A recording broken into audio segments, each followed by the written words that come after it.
Well, all rehearsed to drag out for the occasion. You're a nice boy, Cliff, and we did have fun, but you're broke. The best you can expect is $50 a week if you're your type of successful. Anyway, Cliff, there's the thing. She didn't know how to say it, so she called it the thing. She said it in capital letters. About what? I got a medical discharge from the Army because I'm a nervous boy. Post-war Germany made me nervous. Also a live landmine during maneuvers. What else? I don't know. So you can't find Celia, huh? No, we can't. Now, when you find her, let me know if she needs any help. Sure. Don't run away, Cliff.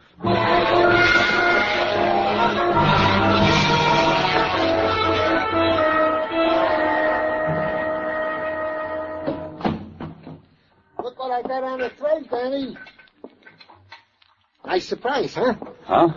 Come on, sit down, Danny, and I will cater to What you. in the name of... Iced tea, Danny. Look, boiled hot water, courtesy the lab boys with their Bunsen burners. Cubes of ice, courtesy the deft hand of Gino Tartaglia, purloining from a water cooler. Tea bags, courtesy Mrs. Tartaglia, who is friendly with the friendly Jewel tea man. Glasses, courtesy... Gino, what have I ever done? Well, you have been considerate and kind to me, Danny. So this is just a small token of the... Well, how do you want it? With or without lemon? With. The best way to fight the heat. Coming up, Danny. Gino? Yeah, I know. You want to know, is there any progress in the search for one Celia Jordan vanished? Possibly mayhem committed upon. Possibly deceased. Stop me if I'm wrong. No, go ahead. There is no progress. Anything else, Danny? No, I guess there's nothing else, Gino. Oh, excuse me. Certainly. Thank you.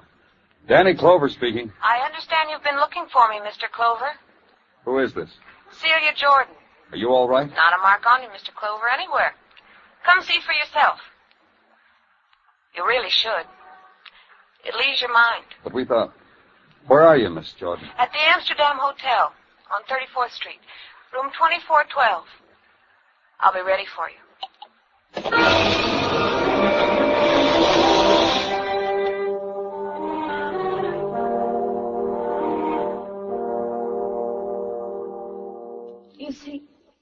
You see, Mr. Clover, I'm perfectly all right. Arms, legs, throat. I wore this sunsuit especially for you, so you could see I was all right. All over, I'm all right. Miss Jordan. Except inside. Since I called you, it's funny. Inside, it doesn't feel so good. Inside, it hurts. Here, let me help you. Lie down here on this couch. Thanks. You know something is wrong. Don't talk. I'll go get a doctor. No, don't go. It really hurts. It hurts bad. Don't go. Help me.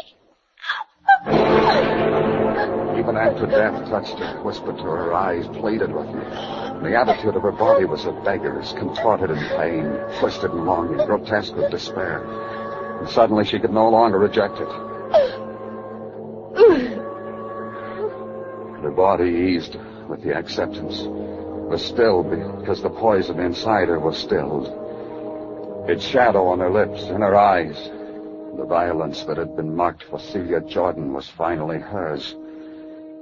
Celia Jordan was dead.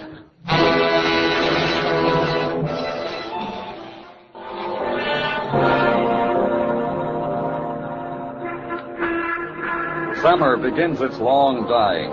Broadway reacts to the process about the same as anywhere else, with regret, with a smile and closed eyes. Except on Broadway, there'll be more things to remember, huh, kid? The evenings, just as twilight washed over you, and the lights on the translux flicker like fireflies, and dance out the dance of how it is to be at war in the summertime. And the cool evening breeze from the air-cooled movie, refreshing, till the newsreel sends out a cold wind. You shiver and move to another place. Because in summer, a man needs something he can hold on to, something to latch onto, like the murder of that girl there in that hotel, in the sunsuit, poisoned, murdered, saying the last word she ever said into the ears of a policeman. And the next morning at headquarters, the policeman sits in his office, remembering her words, but finding in them no trace of a murderer's name. Then a door opens, and a voice that's welcome calls you. Danny? And it's Dr. Simpson. Danny, this heat, this inferno. Can take the heart out of a man. Well, sit over there by the window, Doctor. Yeah. Pretty girl might walk by and set a cool breeze in motion. Dreamer. Yeah, it's no good, huh, Doctor? You can't put it off, huh? No, Danny, that's why I'm here. Yeah. I wish it could be just a chat, but man wishes and death. The report on Celia Jordan. Poisoned? You were right, Danny. The girl was poisoned. What kind doesn't matter much. What matters is that there was enough to kill her. What pain must have been hers. How long? Poisoned, it takes maybe 3 hours to act with 5 minutes of terrible pain at the end. Anything else, Doctor? He asked me to examine her for a cut or a wound. Well? There was nothing, Danny. Her skin was not even scratched. Not even the shadow of a bruise. This is important. Yeah, because it might give me her murderer. Excuse me, Doctor.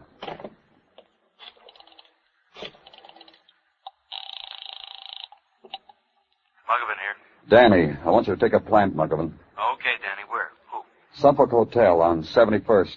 Cliff Moore. First Cliff Moore. Got it, Danny. This Cliff Moore, he murdered the girl? Maybe, but I don't think so.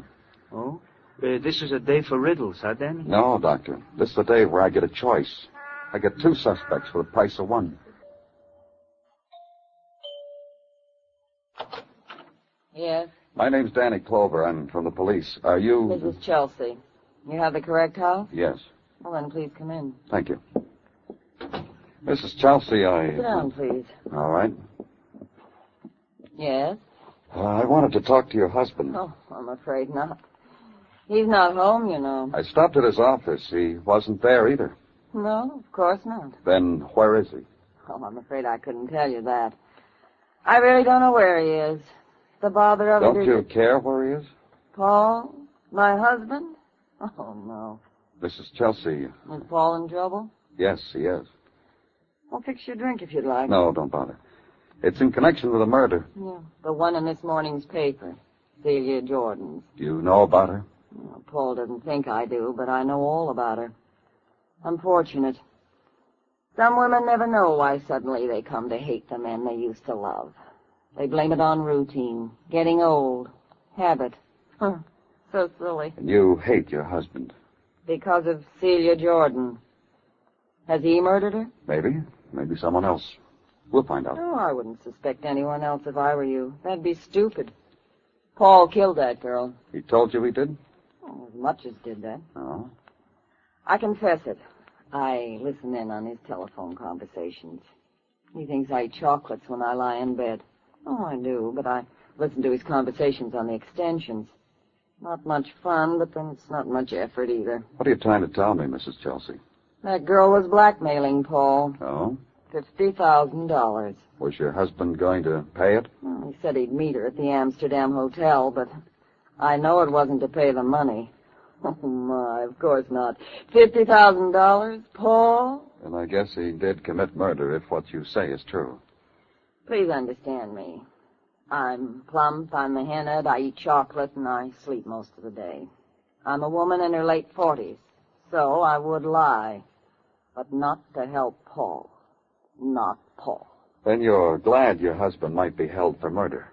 Well, I'll miss him. His not coming home when he usually does might throw my days off. It'll be an effort to get used to it, but on the whole, Mr. Clover... Yes? On the whole, I'm glad about it. Delighted. As a matter of fact, nothing nice has happened to me in a long time. I'd like that drink, Mr. Clover, wouldn't you? I said no thanks, which gave Mrs. Chelsea reason to pop a fruit-filled nougat in her mouth. She didn't offer me one of those, so I knew my time was up. I left.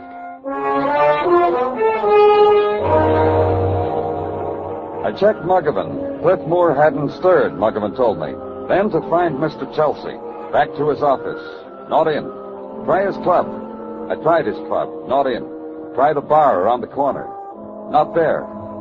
So I went to a place without being told. The apartment where I'd first met Mr. Chelsea. Why, I reasoned, shouldn't Mr. Chelsea be there again? For the sake of sweet old nostalgia.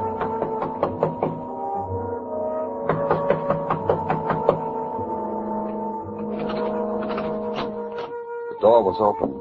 I walked in. place looked better. Neat. Everything in its place. The pictures. Furniture. Mr. Chelsea. I knew it was him because once I'd noticed he was getting bald. The pattern of it was the same. But Mr. Chelsea had been battered, beaten with a fury that demanded a lot of pain get there before death did. The pain had made it. So had death. Now it gave me a new place to go. Yeah, Danny. Here I am. Shade of this doorway. Cliff Moore? He's in his room and the hotel hasn't stirred from it. What's the matter, Danny? You don't look good. Looks like more than the heat. I just cut myself a murderer. Oh? Yeah, Paul Chelsea. Well, that should make you look good. Well, anyway, better. Those blood stains he showed me in Celia Jordan's room, they were his. From a cut under his arm, I saw it. I took the bandage off. So why so gloomy? You got He him. staged the whole thing, the room in a shambles, the blood stains on the floor. He figured killing was easier than paying blackmail. But he made a mistake. What's the matter with you, Danny? Of course he did. So why? Not that kind of mistake. He got himself beaten up. Beaten to death, but for sure, with an andiron. Cliff Moore? I think so. Go back to headquarters, Muggavan. I won't need you anymore. Come in. Oh, it's you. You came back to me. I'm that interesting? You are, Cliff. Doctors find me so. Sometimes kids. And women. This I understand. But you? Now that throws me. You interest me because you're a murderer. Point of information. Who did I murder? Paul Chelsea. Oh, him. So why did I murder him? A simple motive, an old one. You loved Celia. You beat Chelsea to death with an andiron because he killed your Celia. Every minute I learn new things. This Chelsea, Celia's good companion. He killed her, huh? I think so. A puzzle. Why did this old Mr. Chelsea murder something young and precious and vibrant, like they say, like Celia? You can answer that all by yourself, can't you, Cliff? Yes, I can. He killed her because she was going to blackmail him. Did you know this whole blackmail thing was all my idea? Because I'm cynical and sick? The proud possessor of a medical discharge? Let's go, Cliff. Stop it, Cliff. I said let's go. Go on and hit me. There's nothing I could do to you, so hit me. What? Look at my hands, my arms. I can't lift them no more than that. That live mine I told you about, it fixed them like that. I can lift them maybe 4 inches. That's what makes me so interesting. That's how I can take an andiron and beat a man to death when I can't even open a door or lift a cigarette off the floor without crawling like an animal. You called me a murderer? Oh, thanks, Mr. Clover.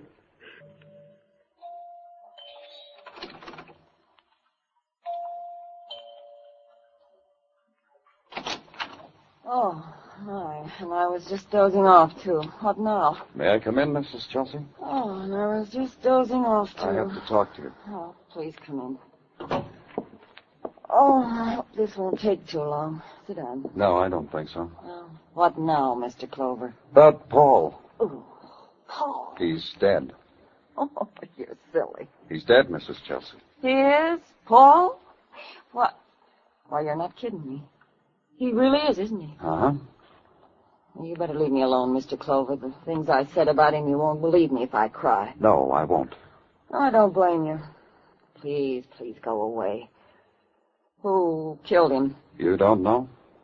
Who killed Paul? It was this way. Your husband murdered Celia Jordan. I told you that. Because she demanded blackmail. Because she threatened to tell you about what Paul had been doing. And I knew about it all the time. Errors. A comedy of errors. Tragedy. The blackmail was a scheme whipped up between Celia and her boyfriend, Cliff Moore. And this boy, this Cliff, he killed my husband. Why should Cliff do that? Why? Oh, my. You ask me that? A police? Yeah, that's what I asked you. Well, I think it's obvious, don't you? Paul kills his girl, Cliff shoots my husband. I didn't say your husband was shot. Oh. Your husband was beaten to death. Oh. Cliff beat him to death. You know, I've come to know your husband working on this case, peeking into small corners of his life. He was a man I can understand. I feel sorry for him. Tell me how, so I can feel sorry for him, too. I suppose I owe that to Paul. Man is 50. He knows it. realizes that the rest of his life has to be lived. Something he wanted all his life and missed. Something like that passes close to him. He clutches onto it. I don't understand you at all. Something like a beautiful girl, a sympathetic girl. Celia? You can't really blame him now, can you, Mrs. Chelsea? After all, He had his own home. He had me. What's wrong with me? Go ahead, tell me. I can take it. What's wrong? You couldn't hold your husband. Why? Why couldn't I hold him? Tell me why. Celia Jordan, young, beautiful, warm. Her mind was lithe, young. You filth, you like Paul. Was kind to Paul. Filth. Something he wanted all his life. Filth. Something he didn't have with you. Ah! That's why you killed him. Beat him, and beat him, and beat him until he was dead. He died too quickly. He wouldn't even give me that satisfaction. Filth! Let's go, Mrs. Chelsea.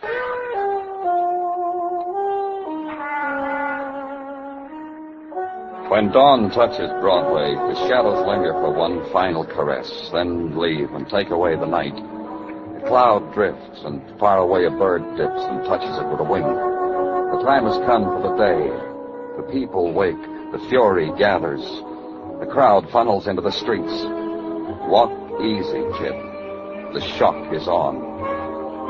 It's Broadway, the gaudiest, the most violent, the lonesomest mile in the world. Broadway, my beat.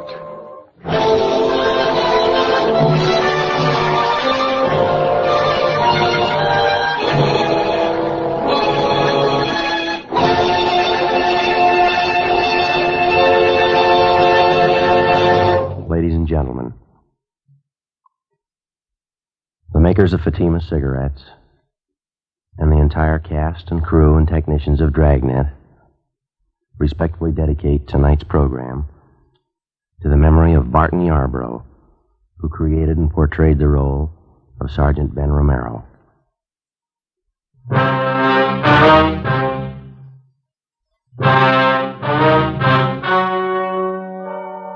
The story you are about to hear is true. The names have been changed to protect the innocent. Fatima Cigarettes. Best of all, king-size cigarettes brings you Dragnet.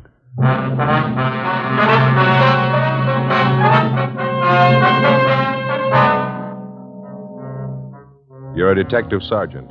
You're assigned a robbery detail. 2 convicts escaped from a nearby state penitentiary in the early morning. According to reports, they're heading for your city. They're both armed. They're both dangerous. Your job? Get them.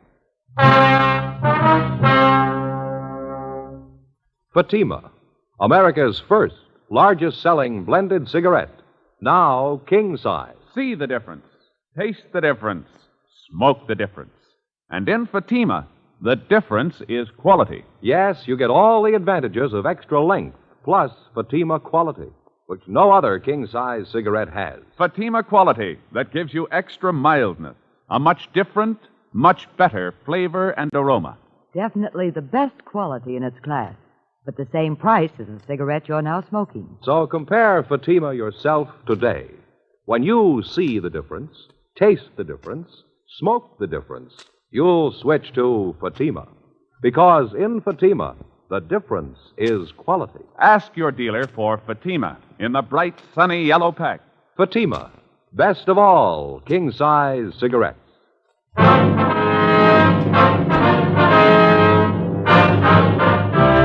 Dragnet, the documented drama of an actual crime. For the next 30 minutes, in cooperation with the Los Angeles Police Department, you will travel step by step on the side of the law through an actual case transcribed from official police files.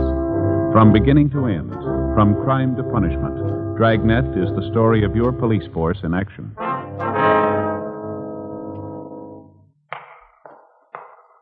It was Saturday, April 24th. It was hot in Los Angeles. We were working the day watch out of robbery detail. My partner's Ben Romero. The boss is Captain Didion. My name's Friday. It was 5 minutes past 8 a.m. when I got to room 27A. Robbery detail. Morning, Joe. Hi, Crowley. How's it working out? Any more word on the escaped prisoner? Nothing this morning, no. Captain likes to see you, Joe. Okay. Ben check in yet? Nope. Oh. Getting a little late. Guess he was held up, huh?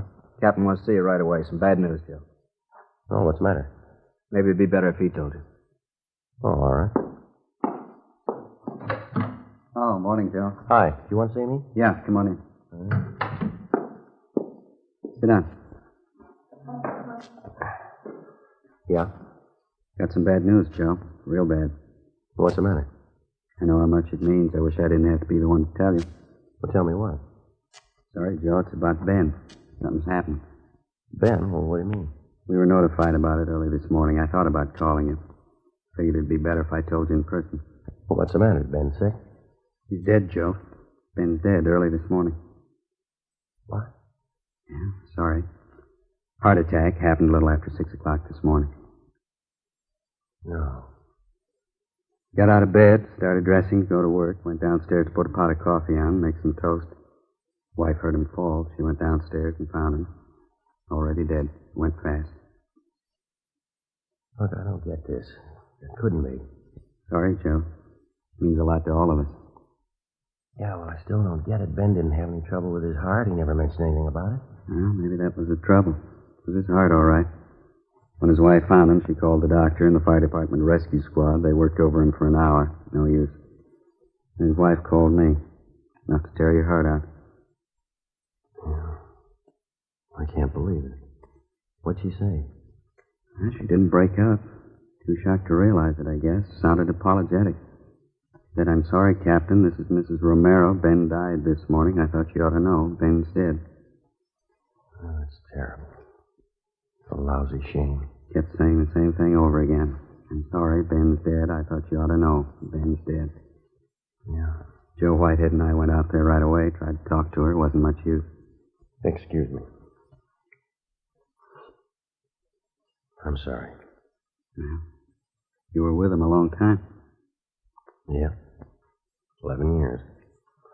The day I came on the job, they assigned me as his partner. You know, this is a tough one. It's hard to believe. It's tougher on his wife. If it's all right with you, I'd like to go see her. All right. I wish I could give you the day off, Joe. I know what it means to you. The escaped convicts thing, I just can't spare you. Yeah, that's all right. I'd just soon work. I figure I ought to talk to Amy, though. Might help to take the edge off it for her, maybe. Sure. Go ahead. Joe? Yeah? I know what it is. I've been on the job 19 years. Lost 2 partners. Good cops. One of them was killed in the line of duty. The other one worked at his job until he dropped. It's the same thing, Joe. Yeah. In my book, they both rate medals. I left the office and went down in the elevator alone. I got in the car and I started over for Ben's place. I thought about what I was going to say to his wife. I thought about his little boy. I thought about Ben. 11 years I'd been working as a cop. And all of a sudden it wasn't the same anymore. I thought about the first day I met Ben. I was a rookie. I remembered what he taught me about being a cop. I thought about how much I owed him. I thought about the thousands of cops just like him all over the country. The ones that came before us, the ones that'll take our place. I thought about their lives and their homes and their families, what they meant, what their jobs meant. I thought about Ben. 11 years. Stakeouts, the early morning watch, interrogations, office duty. You could cover it in volumes or you could write it on the back of an envelope. He was a good cop and he was a good friend. There wasn't much else to say. It was a big loss. I stayed at Ben's house for about an hour talking to his wife. Joe Whitehead from the medical detail was there. All things considered, she seemed to be taking it fairly well. I told her I'd drop around later in the day, and then I checked back in at the office for work. Temporarily, Sergeant Ed Jacobs was assigned to work with me. The big problem at the moment was a pair of escaped convicts. Jacobs and I drove out to run down on a possible lead. 11:05 a.m., we got to the address listed, the Cathedral of St. Augustine. We checked in at the rectory, and then we went around to the church.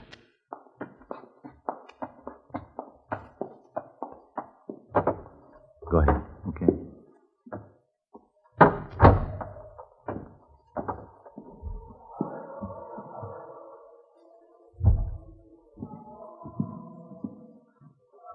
very beautiful church, isn't it?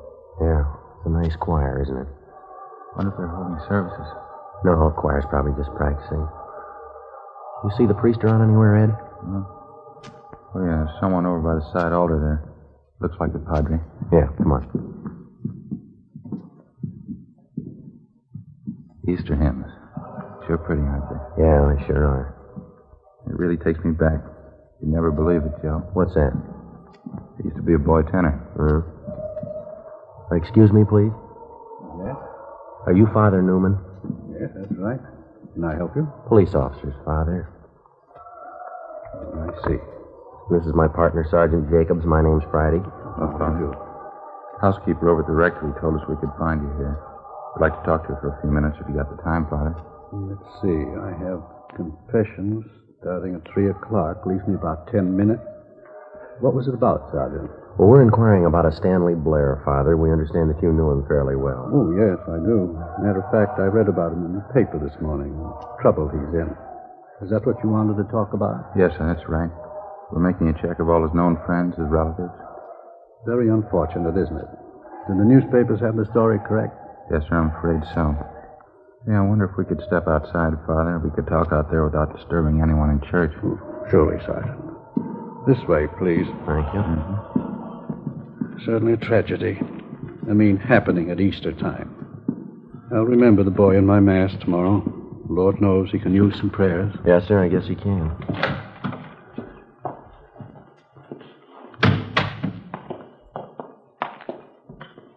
Here we are. Bench there, if you care to sit down. No, sir, that's all right. The newspapers weren't too specific. How did he manage to escape the way he did? I always thought state penitentiaries were well guarded. Well, apparently Blair was one of the trusted prisoners. It's a minimum security prison to begin with, Father. Oh, I see.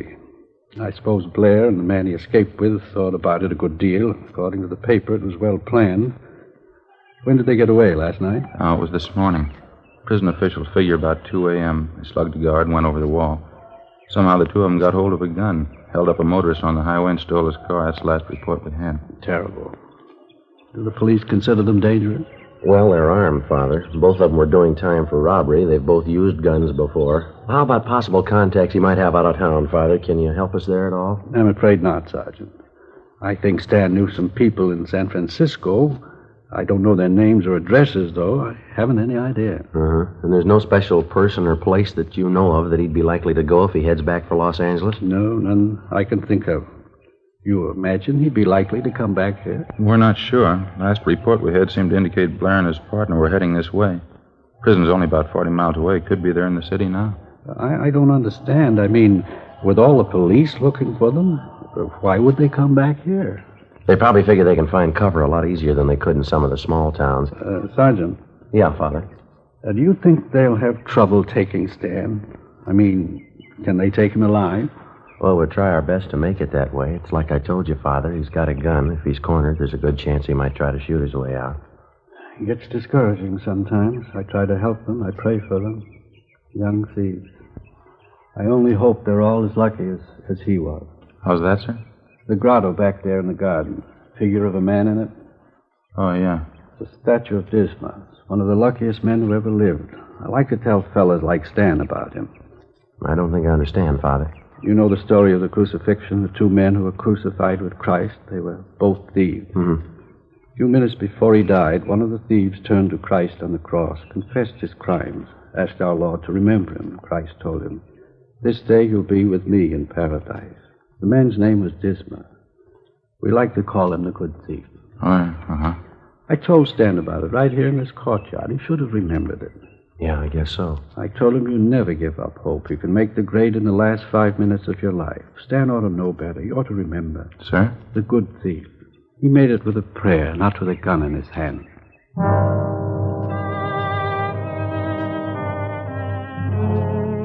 Before we left Father Newman, we gave him our card, and he gave us a list of 8 names and addresses, people in the neighborhood who'd known the escaped convict, Stanley Blair, before he was sentenced to the state penitentiary to serve time on his robbery conviction. 3:15 p.m. We met with Sergeants Max Herman and J.E. Crowley from robbery detail. We divided the list of names in half, and we began checking them out. Ed and I didn't have much luck on our end. Most of the people we talked to told us that they knew Stanley Blair, but none of them had seen, heard from him, or knew anything about his activities or his family since Blair had gone to prison 2.5 years before. Stakeouts were set up at two of the hottest places. 5:20 p.m. Ed and I went back to the office. Crowley was waiting for us. No luck on our end, either. Same thing. Last they heard of him was when he was sent up. I guess that finishes that. Any late reports at all? Yeah, there's teletype from the sheriff's office. It was waiting here when Max and I got back. Guess our hunch was right. Looks like they headed this way. Well, how do you mean? Somebody spot him? Just this side of West Covina. Held up a grocery store, slugged the owner. Got $23.40. Not going to take him far. Descriptions match out? Yeah, perfectly. Suspects believed to be two prisoners who escaped this day from California Institution for Menchino. Stanley R. Blair, Wesley A. Russell.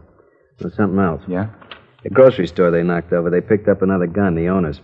Description and serial numbers on it here. Got 20 rounds of ammunition, too. Supplementary APB's already out on it. How about a car? They switch over? They have. We don't know about it.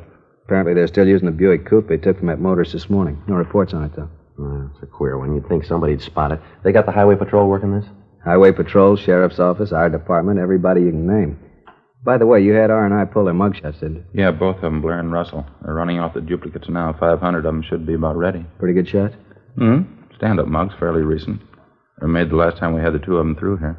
How about that other list of their friends and relatives we pulled from their packages? Young and McCaleb were checking them out, weren't they? Probably still are. No word from them yet. How do you size the two of them, Joe, Blair and Russell? I don't know. It's a tough combination. Russell's older. He's got the experience. Blair's younger. He's got the nerve. Any way you figure it, it's not going to be easy. Guns and the ammunition they grabbed, they ain't going to help much either. I guess the roadblocks are up, huh? Highway patrol take care of that? Yeah, all set, working now. All our special details have been alerted. Airports, bus depots, train terminals, just about everything covered. Robbery, Crowley. Yeah, Mike, how is it? You'll stay on it, huh? Right. See you later. McCaleb, he and Young are still checking on friends of Russell, some of the places he hung out. Any luck? Nothing yet. Either one of you see the captain on the way in? No, said he'd be over at the sheriff's office, didn't he? Hot shot. I'll get it. Yeah. What is it? Clothing store out on North Fig, 211 and slugging. They're sure moving fast. Same? You got it, Blair and Russell. 5:55 p.m. A supplementary broadcast and an all-points bulletin were gotten out immediately on the two escaped convicts. While Crowley and Herman stood by at the office, Ed Jacobs and I picked up duplicate mugshots of the suspects and drove out to the scene of the robbery, a men's clothing store near the intersection of North Figueroa and Merced. We showed a group of mugshots to the victim and two witnesses, and they definitely identified Blair and Russell as the hold-up men. The robbery had netted them less than $20. We relayed all the information we got back to communications immediately, and another supplementary broadcast was gotten out on the two fugitives. An hour later, at 7:05 p.m., Blair and Russell hit again, this time at a sporting goods store in the San Fernando Valley. It netted them $94, a .30-30 hunting rifle, and 200 rounds of ammunition. According to the broadcast, they were last seen heading north through the valley in the Buick coupe, the original escape car. 7:38 p.m., Ed Jacobs and I got a call to return to our station. We went back to the city hall. Got a hunch, Joe. It's going to be a long night. Yeah, it's a rough one. Guns and ammunition. If they want to make a stand, they're all ready for it. Can't see how they can go too far in that hot car. Roadblock set up. Somebody's bound to stop them. Well, they're doing all right so far. Go ahead, Joe. Yeah. Friday, Jacobs? Yeah, Captain, you want us in here? Not for long. Keep your coats on. Rest of the men have already left. What's the latest? This. Communication from the Ventura Sheriff's Office. Blair and Russell were spotted just across the county line. Sheriff figures they got them boxed in. How close? A lot of territory, 20-square-mile circle. You say they got Blair and Russell tied down inside, and they're on foot. We're sending up men to help out. You're two of them. 20 square miles is going to take a lot of men. Well, if we need more, we'll get them. It's no easy touch. They're desperate. You heard the latest? No, what's that? Last place they hit in the valley, they served notice they're not going to be taken alive, either one of them. Well, that's good sales talk. What do they got to back it up? 3 guns and a load of ammunition. If we want to take them alive, they swear it'll cost us 10 men. They'll kill 5 cops apiece. You any ideas? Yeah. Let's make liars out of them.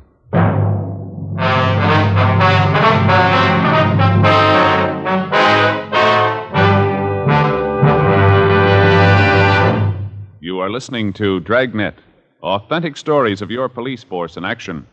Fatima, America's first, largest-selling blended cigarette.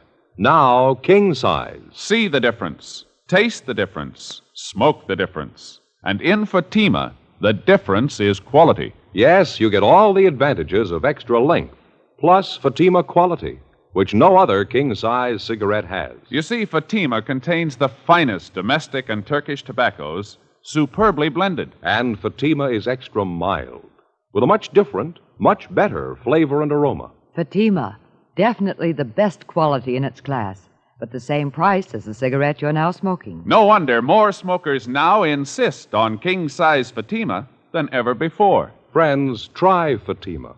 Buy several packs. Compare them over the last weekend of the old year. We're convinced you'll start the new year with Fatima. Yes, when you see the difference, taste the difference, smoke the difference, you'll switch to Fatima. Because in Fatima, the difference is quality. Buy Fatima. Best of all, king-size cigarettes.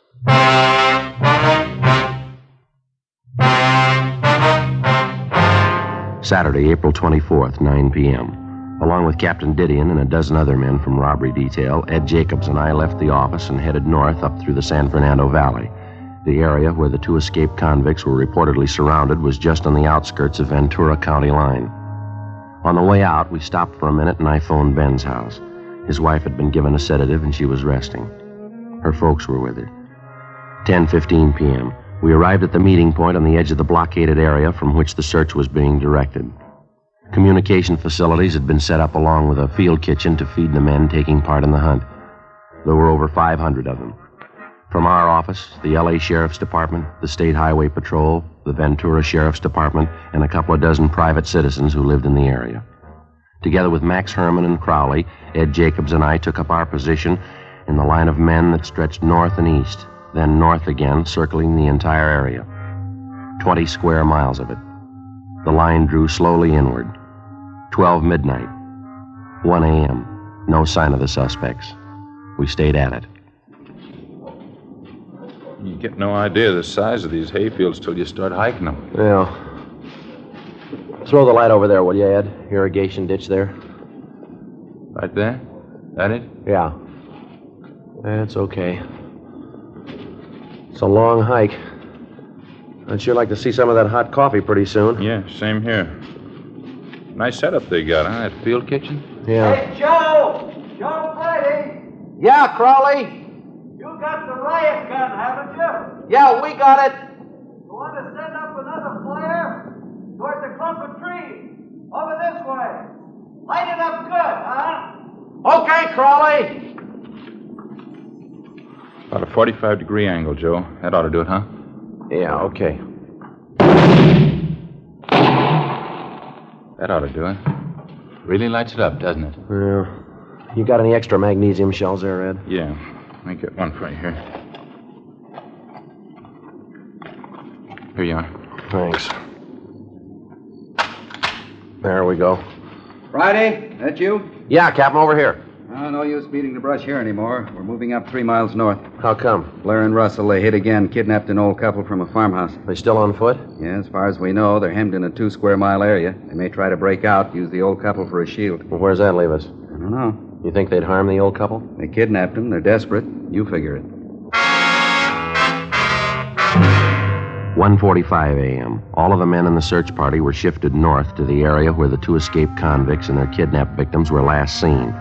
2 officers were sent to each farmhouse in the immediate neighborhood to make sure that the suspects and their victims were not hid out or that they were being held as hostages.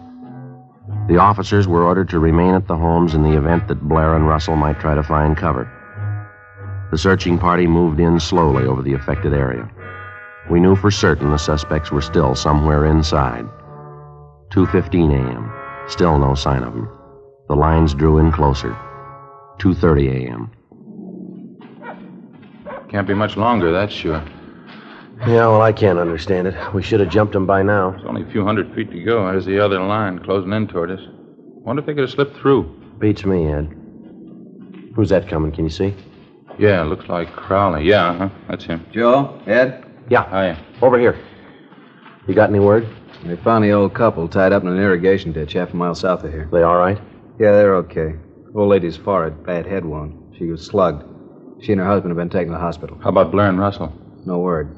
Just heard the captain ask for the car with a loudspeaker. He's over there now with Sheriff Durley. Well, they couldn't have gotten through the lines. They got to be around here somewhere. Doesn't figure. We combed every foot of this neighborhood. Attention, all officers. Attention, all officers. This is Captain Didion. Return to your posts immediately. The search has been canceled. The search has been canceled. How about that?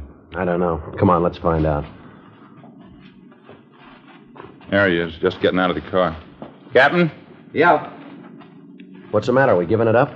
No, maybe we've been going at it backwards. We've been trying all night to jump them. Got a new idea. Yeah? Maybe we can make them jump us. 2:48 a.m. Captain Didion and Sheriff Durley ordered the men to return to the sheriff's office. With the exception of 2 deputy sheriffs, Captain Didion, Sheriff Durley, and Ed Jacobs and myself, the rest of the searching party vacated the area. The plan was to give the general impression that the search had been called off in the hope that it might bring the suspects out in the open. Because of the darkness and the early morning fog settling over the terrain, we knew that the odds were all against us. Captain Didion and Sheriff Durley decided instead to try and lure Blair and Russell from wherever they were hiding out. Each of the small farmhouses in the immediate neighborhood, 8 of them in all, were already under surveillance. Each of the occupants were requested to park their cars in a conspicuous place outside their homes with the distributor heads removed. They were asked to turn all the lights off in their houses. In the event they heard anyone trying to start their cars, they were to remain indoors. Ed Jacobs and I were assigned to cover 2 of the houses. The other men covered the rest of them. The 2 houses that Ed and I were assigned to cover were separated by about 500 yards. We staked out in between the 2 of them. We waited. 4 a.m., 4:30. Sure cold, huh? Yeah. Fog goes right through you. Gonna be getting light pretty soon. Oh, Joe, I just remembered. Yeah, what's that? Easter morning. Wonder how long this is gonna go. I promised to hide Easter eggs for the kids today. Well, if it's going to break, it has to break soon. It'll be daylight in a half hour or so, and they won't have a chance then. Wait a minute. Farmhouse down on the left? Yeah, sounds like it. Come on. Can you see the car? Wait a minute. Yeah. You cover the passenger side. I'll come up on the driver's side. And watch it. Joe, hustle. They're getting out of the car. All right. Hold it up. Police officers. Watch it, Joe. Blair. Russell. You haven't got a chance. Throw down the guns. All right, Ed. Let's give it back. Don't shoot! Throw out the guns. Come toward us with your hands open. Don't shoot, West! Do what they say! Come on out! Don't shoot, West! All right, come on. Keep coming. That's far enough. All right, cover him, Ed. I'll shake him down. Yeah. We'll break him. Look out, Joe! All right.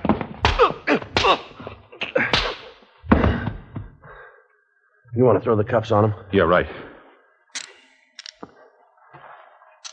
I'll go get the car. You want to keep him covered, Ben?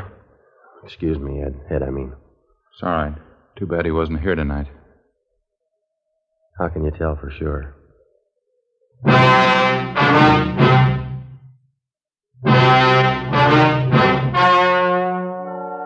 The story you have just heard was true. The names were changed to protect the innocent. On July 16th, trial was held in Superior Court, Department 88, City and County of Los Angeles, State of California. In a moment, the results of that trial. And now, here is our star, Jack Webb. Thank you, George Fenneman. Friends, we all hope that you enjoyed listening to Dragnet in 1951. We all like to think that you'll be with us during the new year. On our part, we hope to do 2 things. To bring you the kind of entertainment you want, and to introduce you to Fatima. Fatima, America's first largest-selling blended cigarette, now king-size. And believe me, it's the best of all king-size cigarettes. So next time, buy a pack of Fatimas. Compare them yourself. When you see the difference, taste the difference, and then smoke that difference, I'm convinced that you'll switch to Fatima. Because in Fatima, the difference is quality.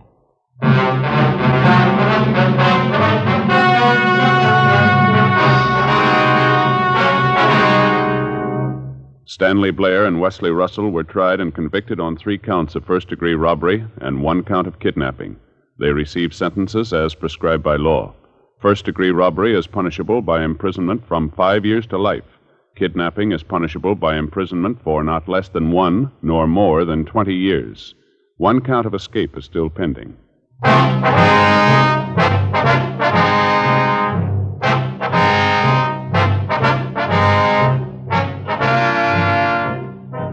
You have just heard Dragnet, a series of authentic cases from official files. Technical advice comes from the Office of Chief of Police W.H. Parker, Los Angeles Police Department.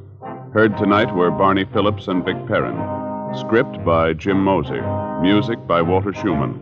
Hal Gibney speaking.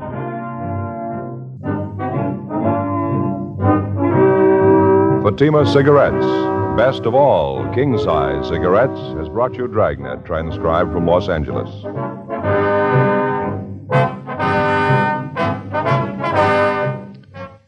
Counter Spy fights international intrigue next on NBC.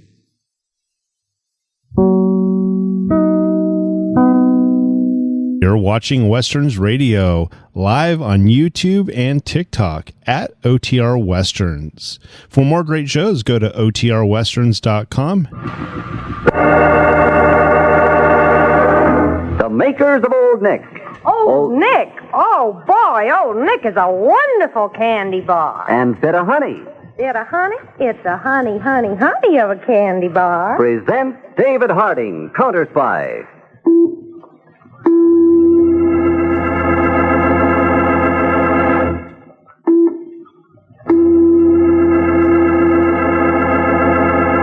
Washington calling David Harding, Counter Spy. Washington calling David Harding, Counter Spy. Harding, Counter Spy, calling Washington.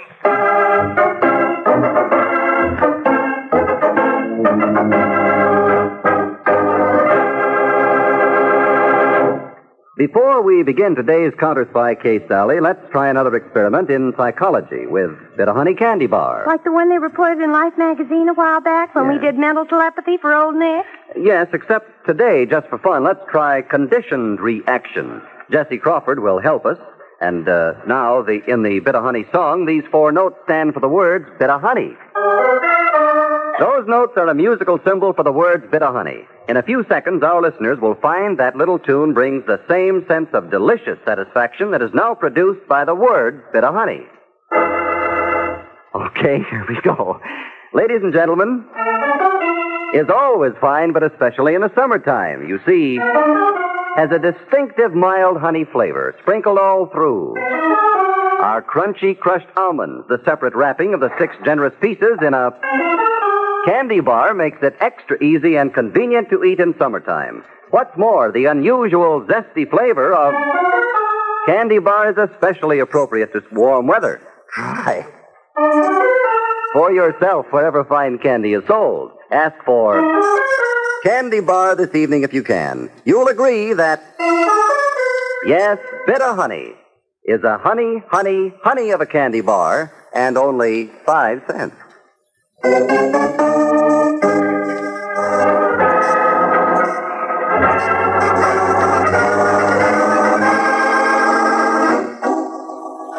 On last April 11th, Mary Linton, a dark-complexioned woman of 30 with intense, piercing eyes, stood in the center of the large Brooklyn garage which she owned, watching several men work on some late-model automobiles.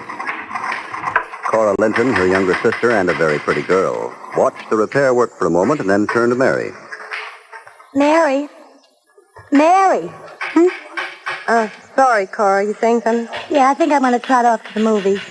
Stick around for a while, Cora. Oh, but Mary, I don't do Stick anything. around. I'm expecting Jack Taylor soon. Mary, you know how I feel about Jack. And I know how Jack feels about you. Stay put. Say hello to him. I hate him. He's a good... He's all right. If you'll stick with me, he's going to have a good future. Besides, he's crazy about you. Oh, please, Mary, Hey. That must be Jack now.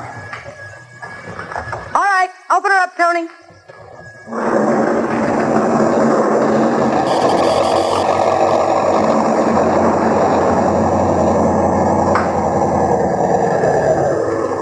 Mary. Hello, Jack. Cora. Wow, you waiting for me, beautiful? No, I was just... She stayed to say hello to you, Jack. Oh, Mary, what do you think of this car? It's a real beaut, ain't she? Buick, 1942 Deluxe. Uh-huh. Good enough. Cora, didn't I tell you Jack is a smart boy? Yeah. You can't be a dodo and pick up cars like this, Cora. You know, Mary, the sucker didn't even leave his keys in the ignition. I had to switch wires to start her. And it only took me 50 seconds flat. For that 50 seconds work, you're going to get $250. $250? Hey, this car's worth $1,800. If you had a bill of sale for it, Jack. But now I got to have the serial numbers changed, switch parts, ship the car out of the country. $250 is a good price for a hot car. That don't sound like much. I'll take it on one condition. What's that? Cora helps me spend it. No, sure she will, Jack. Come on inside the office. I'll give you the money.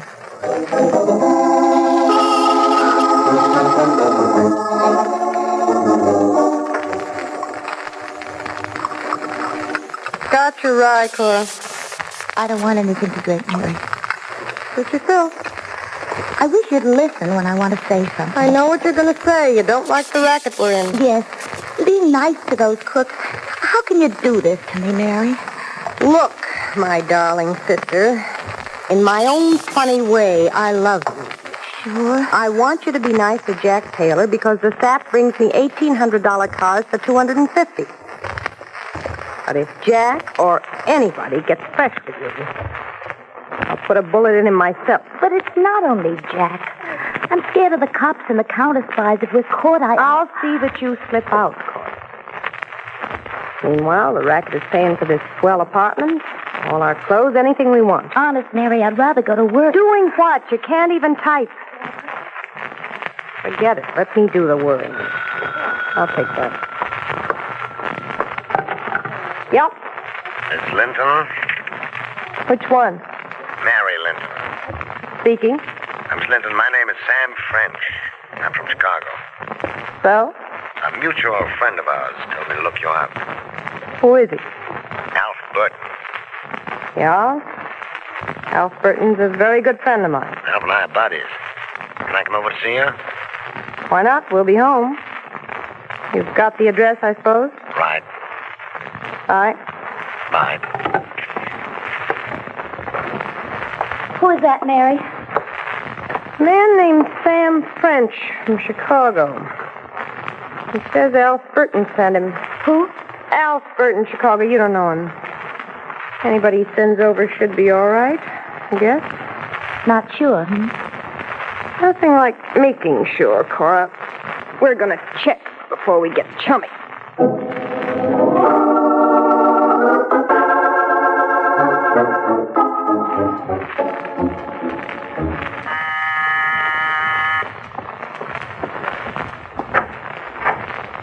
Miss Mary Linton? Oh, no, I'm Cora Linton, her sister. Oh. Mary's inside. Won't you come in? Thank you. Well, if your sister's as beautiful as you... Don't move, Mr. French. I don't understand. What's your gun for? I'll tell you in a minute. Cora, see if Mr. French has a gun. All right. Yes, he has one. Take it. I have it. Now step away from Mr. French. Now, Mr. French, you may walk into the living room. I still don't understand. I'm a friend of Alf Burton. That's what you say, Mr. French. I want to hear it myself from Alf Burton.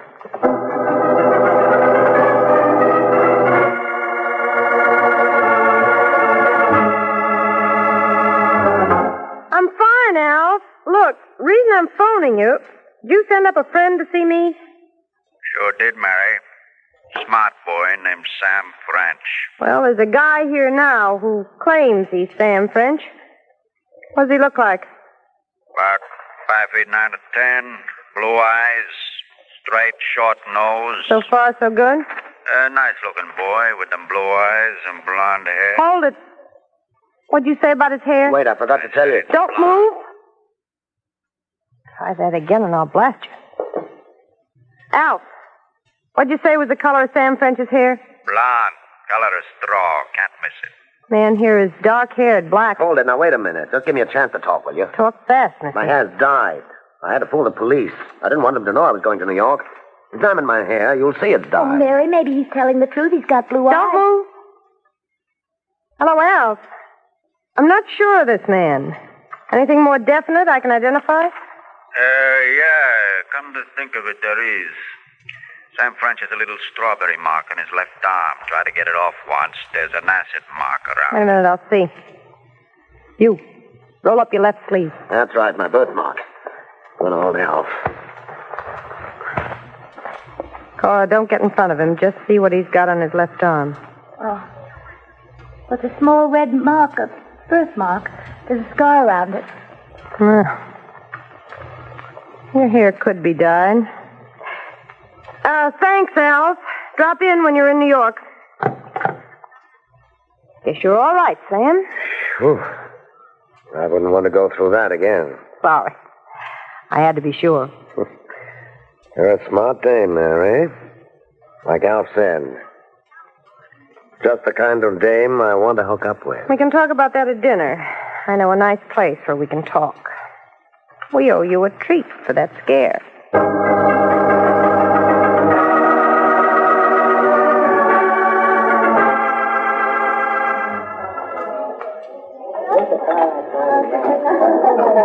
Anything else you like, Sam? Cora? Nothing, Mary. Not a thing, Mary. Now, can I get down to business? Sure. What's on your mind? I'm looking for a New York contact, Mary. Like you. I can pick up cars in Chicago and points west and ship them to New York. What makes you think I'm interested? Well, Burton tells me you've got some swell outlets. Mexico, South America. I managed to get rid of my cars. You could make plenty getting rid of my cars. Sure. But there's something else. What? The Cicero mob. So? Who's running the Cicero mob now? Nobody knows. Oh, whoever he is, he's a smart operator. The Cicero mob is my main competition. We've run into each other. That's what's worrying you? They're tough. What do you think's going to happen to you, Sam, if you steal cars in their territory and ship them to me? I'll take my chances. I got a few boys of my own who are plenty tough. We'll handle the Cicero mob if we have to. All right. It'll be your funeral. And you'll take my shipments? As many as you can deliver. Good. You'll get my first shipment when I get back to Chicago. When'll that be? That depends on Cora. Me? I don't understand. I'd like to spend a few days in New York. That is, if you'll show me around, Cora. Oh, really, Sam? Sure, Cora will step out with you, Sam. You'll be glad to, won't you, Cora?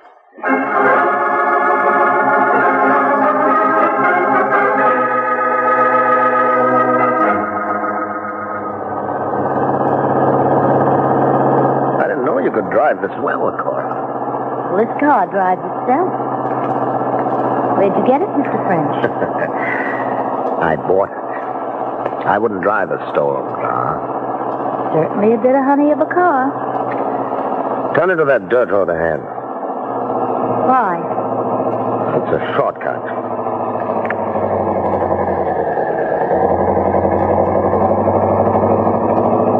Now stop. I will not. No? Then I will. I'll take the key.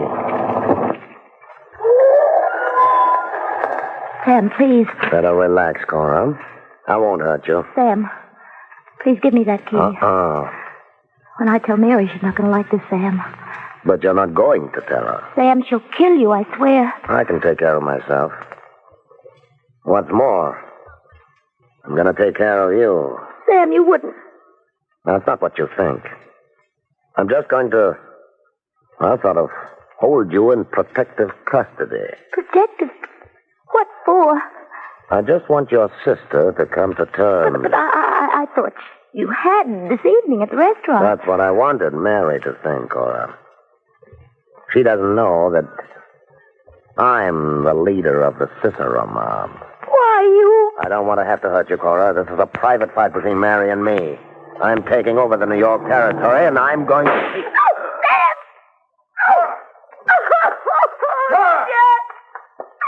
Cora, you all right?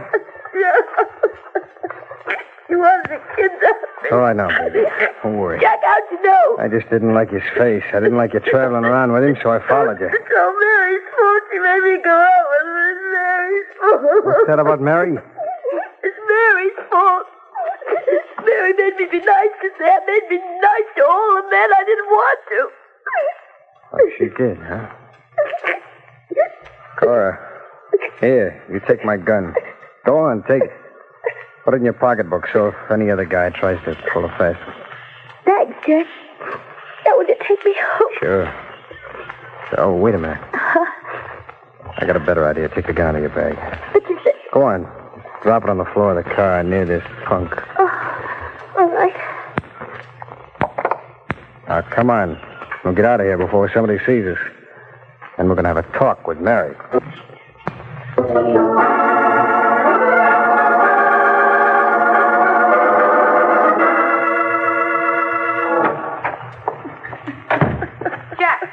Cora, what happened? How did you know something happened? My radio. I keep it tuned to the police calls.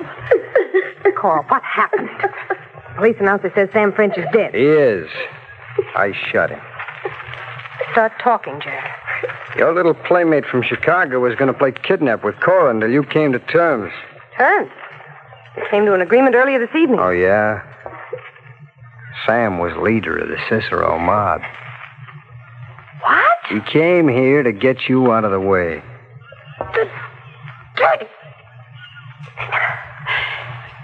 Jack, I certainly owe you something for saving Cora. Forget it. The cops think a dame drove Sam's car.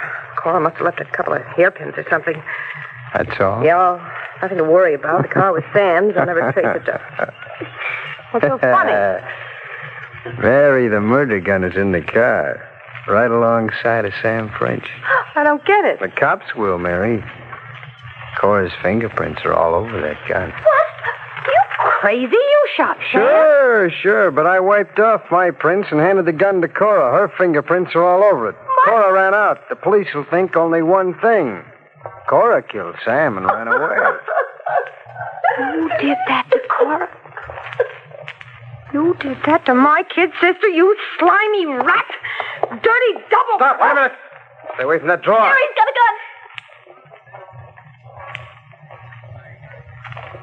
That's better. Come on over here and sit down, Mary. Why'd you do it? Why'd you pin the kill on Cora? Because you played me for a sucker, Mary. That's why, with Cora for bait. You got me wrong. Oh, no, you got me wrong. You didn't figure me for a guy who used his head, did you? Well, baby, it's little Jack Taylor who does all the talking from now on in. All right, Jack. What have you got in mind? Cora here has no police record. The cops will never know whose fingerprints are on that murder gun unless I tell them. And I will tell them, too, unless... Unless what? Unless you and me become partners, baby. So that's the way it is. Yeah. 50-50 on the whole setup. Nothing small about you, is there, Jack? Not a thing. With Sam French dead, we'll take over his Cicero mob. Well, what do you say? You know I wouldn't turn Cora over to the police. Okay, then we're partners. Now, how did you come to hook up with Sam French? Friend of mine. Alf Burton, Chicago. Alf Burton, huh? Okay, that's my first stop. Alf Burton in Chicago.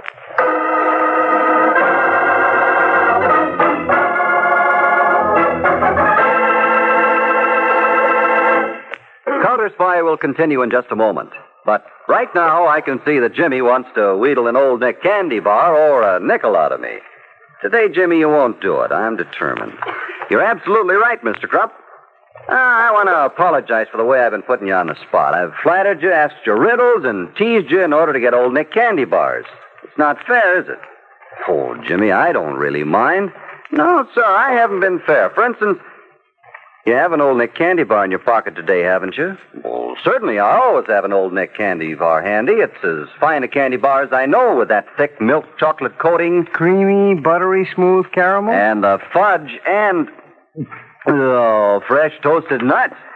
It sure is good eating. Well, today, if I pointed how much money you make, a big-time radio announcer, Scale. that is, and how you got plenty of Old Nick candy bars, and how utterly delicious Old Nick candy bars are, and how I'm broke and don't have any, and I'm so hungry for an Old Nick. Well, if I did that, it'd make you sound like the worst kind of a heel if you didn't give me one. Wouldn't it? Oh, okay, Jimmy, here you are. Now tell him what you think of Old Nick, you rascal. Old Nick? Oh, boy! Old Nick is a wonderful candy bar. Get some soon, folks. Wherever fine candy is sold. You'll like Old Nick. Now back to our counter spy case.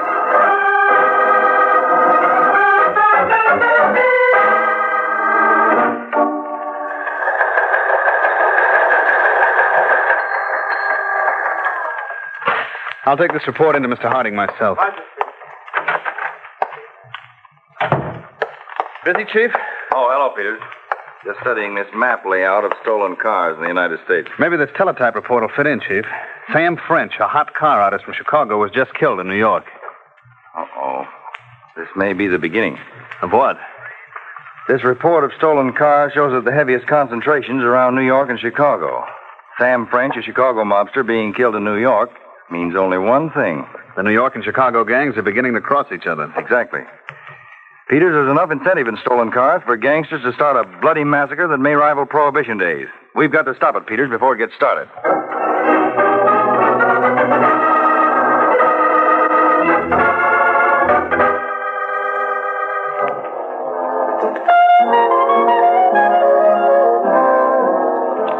Tell him up, Mr. Burton? Call me Alf. A friend of Mary Linton is a friend of mine, Jack. Ah, glad to hear it. Besides, there's a piece of quick change for helping Mary. In what way? Information. What do you want to know? Sam French died. Okay. Who's running the Cicero mob now? It ain't settled yet. Several of the boys have ideas. Well, they better forget those ideas. The Cicero mob is going to be run from New York. His boys are tough and hungry. They ain't giving up nothing. Well, listen to reason, huh? Each one of them boys figures he'll be the big boss. I can't waste any time. Don't see how you can rush matters. Like I said, they have their own ideas. They have their own ideas, huh? Alf, what are the names of the boys with the ideas?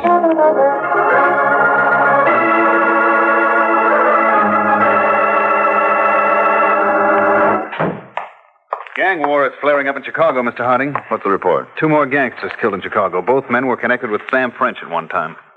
Sam French again. Peters, have they turned up on anything on the Sam French killing? Nothing new, Chief. There's a clear set of fingerprints on the gun, but the local police haven't yet identified the prints. Peters, wire our New York field office. And? Have them step into the Sam French case. Requisition the murder weapon and have it sent to Washington. Also have our New York office put the murder car through the laboratory. Will do, Chief.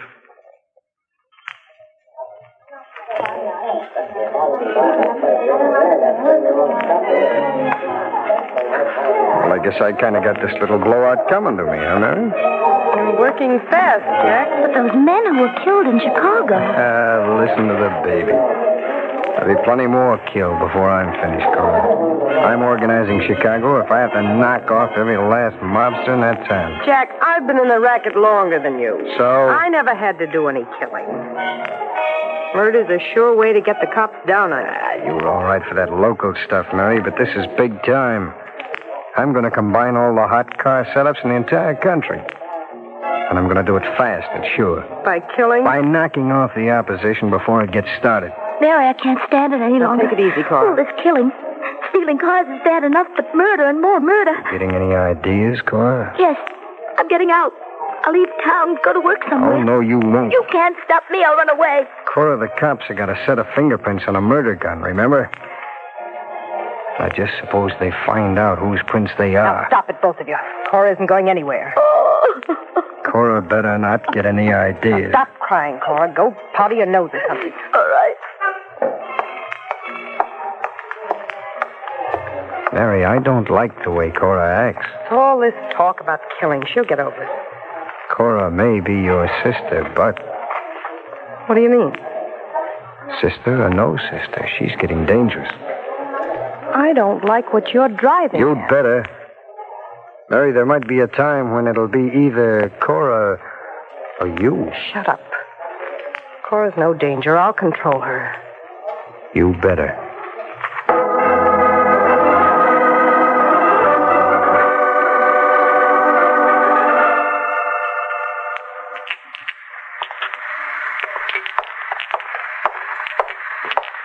I thought I'd find you in the laboratory, Peters. We've just completed an analysis of the gun used in the Sam French murder, Chief. Good. We've confirmed at least one police deduction. A woman handled the gun after the fatal bullet was fired. We found some particles of face powder in the barrel of the gun. The girl apparently had put the gun in her bag, then took the gun out and dropped it near French's body. What was the type of powder? High grade, but sold commonly in department stores of the better kind. A deep shade. The girl evidently is a dark brunette. This is confirmed by a smear of lipstick on the gun. The lipstick is dark, almost purple, the kind used by girls with black hair. Well, that's a big help, Peters. We've got to find that girl. She's the key to this particular car-stealing racket. Chief, there are only 140 million persons in the United States. Half are men, remember? That still leaves 70 million. Hardly.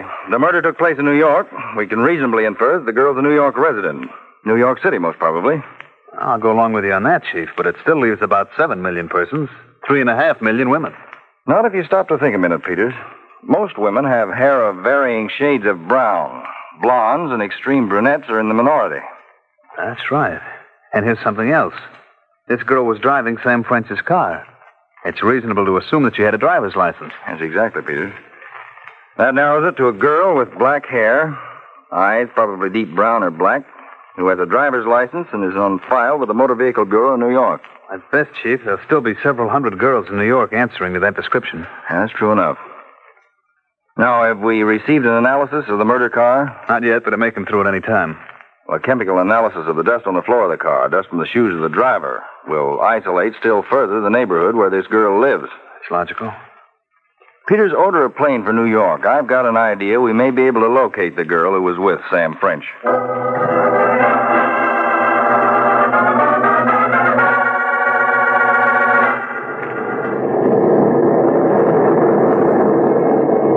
Tailwind will be in New York in about an hour, Chief. That's fine. We're reasoning correctly. This case ought to break tomorrow. That's New York calling, Chief. Harding to New York. Go ahead. 8 New York to Harding. Plan 14 put into operation. All preliminaries covered. Awaiting reaction of subject involved. Very good, J6. Should arrive in New York within the hour. I'll meet you at field headquarters.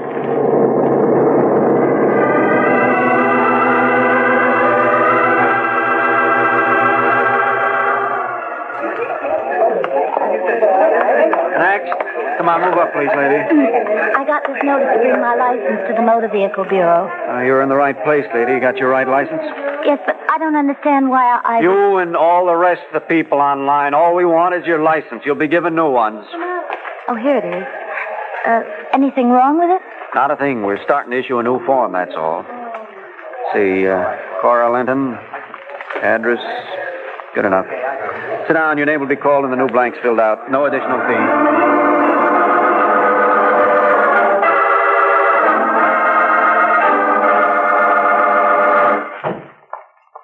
Oh, there you are, Cora. Jack was asking about you. Yeah, and it ain't love, baby. I'd just like to see you close to home. Oh, can't I leave the house for 5 minutes? You've been gone all afternoon. I had to go down to the Motor Vehicle Bureau, that's all. Make me a drink, will you, sis? Sure. Motor Vehicle Bureau? What's the matter? Your license expired? No, they wanted me to come there, and that's that. Here's your drink, Cora. That motor vehicle story smells fishy. I got the notice. I can prove it here. Take a look at this, Mr. Smart Money. Yeah. So you had to bring your license to the Motor Vehicle Bureau, huh? They just took my license and gave me a new one. Me and thousands of other girls. Yeah? No men? I didn't notice. Come to think of it, no, only girls. Oh, forget about it. Women's Day at the Motor Vehicle Bureau. Have a drink, Jack. No. Let's talk about it some more, Cora.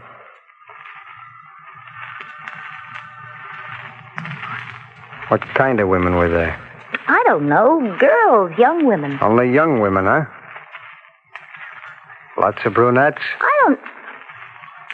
What do you mean? What's biting you, Jack? Look, suppose the cops figured out it was a black-haired young dame who drove Sam French's car. Somebody might have seen her and Sam. Well, they couldn't have. We didn't stop anywhere. Oh, you must have stopped for a red light. Somebody saw you. So the cops play it smart. They look up all the driver's license. They call in all the black-haired dames on some phony excuse. Oh, you're crazy. There was a room full of people. You hand in your old license. It's got your fingerprints all Jack, over it. don't go getting any ideas. I had one all along. Jack, don't shoot! Let go of my arm, so help me. I'll let you have it first. You can't do it. You can't do it. Kill your Oh, stop it! Right, Chief. Drop it, I tell you. Out. Drop it. Lucky for you, miss. The superintendent was around. Let us in. So glad you're here, even if you are the police. United States counter What did I tell you? I knew Cora would fix us.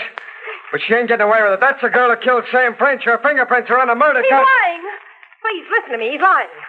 Cora's innocent. She was with Sam French, but Jack killed him. Shut up, you fool. You're getting your own negative. Quiet. Let the lady talk. I'll talk plenty. I imagine you will, Miss Linton, but at best it'll just confirm the evidence we have concerning your car-stealing setup. All right, Peters, take them to headquarters.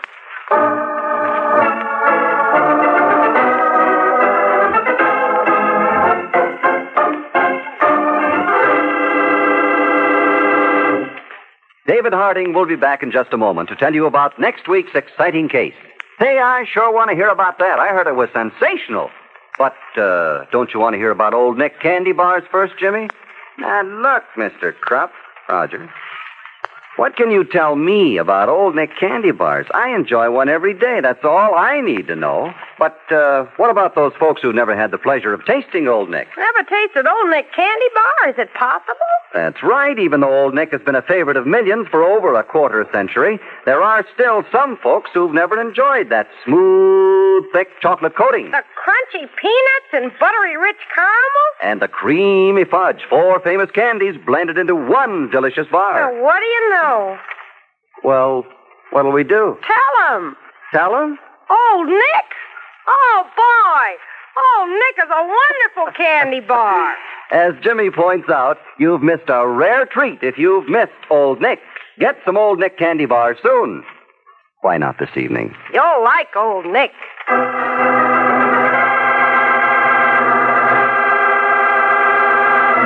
This is David Harding speaking. For months, Private First Class Fred Parker, stationed with the American occupation troops in Europe, had looked forward to his wife and family joining him. But a certain man in this country had other ideas which included gambling, murder, and double cross. How these different elements, thousands of miles apart, suddenly came into focus makes next week's Counter Spy broadcast an exciting, timely expose. I invite you to listen. Sunday, August 4th, same time, same station.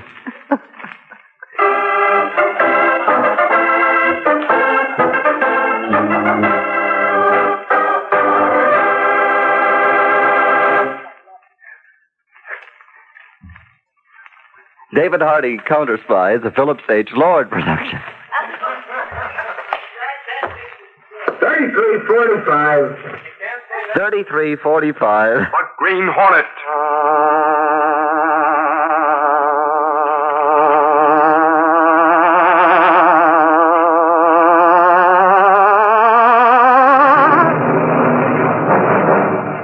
He hunts the biggest of all game. Public enemies who try to destroy our America.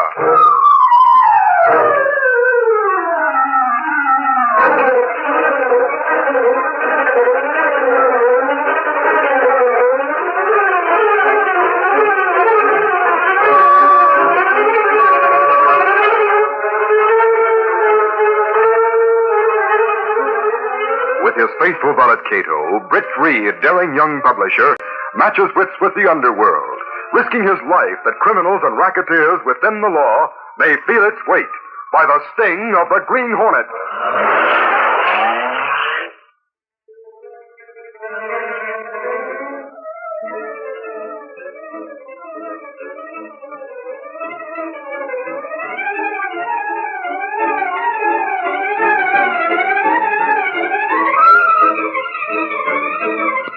adventure, there was a crooked man.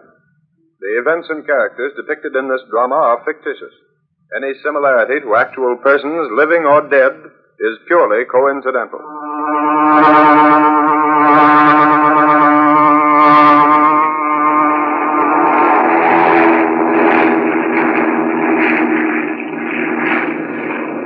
Aboard the eastbound transport plane. I hope the next time they hold a newspaper convention, it'll be a little nearer home. At any rate, Britt, we're lucky to have been on the same plane.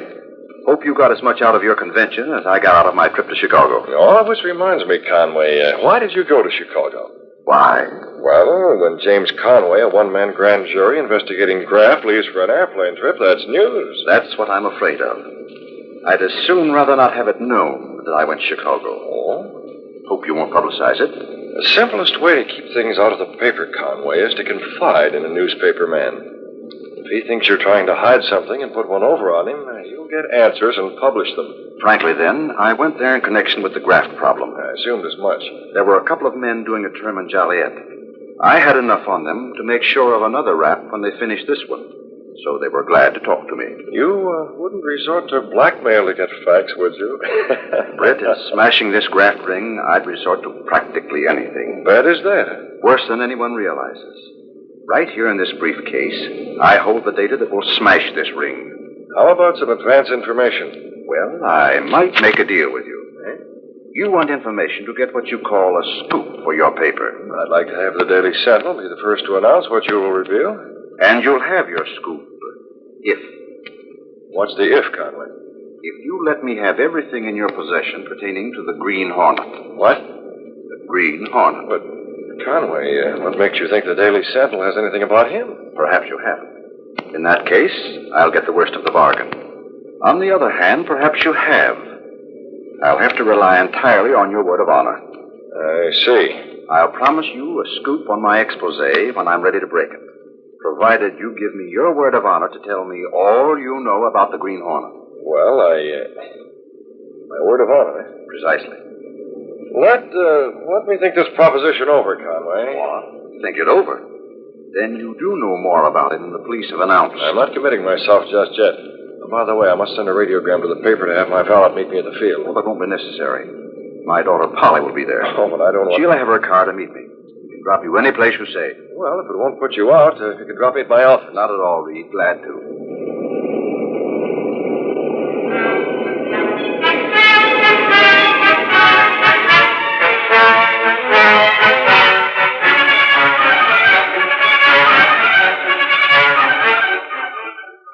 Meanwhile, at the airport, Ed Lowry of the Sentinel approached a sport roadster. Say, you're Polly Conway, right? What? Why, yes. My name's Lowry of the Sentinel. Waiting for the Chicago plane? Yes. By any chance, are you waiting for your father? How did you know who I was? Those low license plates are a dead giveaway, Miss Conway. Oh. Heard your old man, your father was digging up some facts in the Midwest. I'm sure I wouldn't know. How soon is the plane due to land? Half hour. Are you here to meet Father, too? Me? No, I'm just here scouting for news. You know, sometimes big names come in on the planes. Oh. My boss was in Chicago, too. Wonder if you met your father there. Mr. Reed? Yeah, know him? Indeed, yes, very well. Say, that's one nasty mess we're having in this town, isn't it, Miss Conway? I wonder how your father's investigation is going. I'm sorry, Mr. Lowry. If anyone can smash this graft ring, he's the man to do it. You really think so? He's told you about it, of course. Well, A couple dozen gambling houses running wide open with all kinds of protection. Cheap joints where they let a sucker play for a nickel and others where they let them do anything to limit, win or lose. Yeah, really, Oh, Miss Conway, he must have mentioned them to you. Well, if he has, I've paid little attention. The sheriff of the county attempts a raid once in a while, but there's always a tip-off. Is there? Yes. Yet the same sheriff completely smashes the joints that try to open in competition to Deke Slotkin. Say, what's your father said about Deke Slotkin? Now, there's a crook who's in solid. Wonder how much he pays for protection. If you're trying to get information out of Me? No, where'd you get that idea? I'll bet Deke Slotkin has tried to approach your father, hasn't he? Miss Conway? Yes. Wire just came to the office for you. Thank you. From your father? Oh, really, Mr. Lowry, it's none of your business. Don, Bad news? you missed the plane and we'll have to come by rail. I'm to meet up at the station later. I'll go with you. Oh, no, you won't. Wait, I'll tell you what. Let me check at the office and see the passenger list of that plane. Goodbye, Mr. Lowry. It's nice to meet you. Now, lady, wait.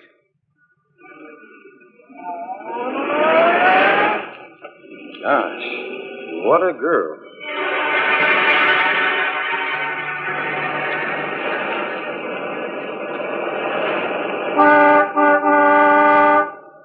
Why do people have to turn right in the middle of the road?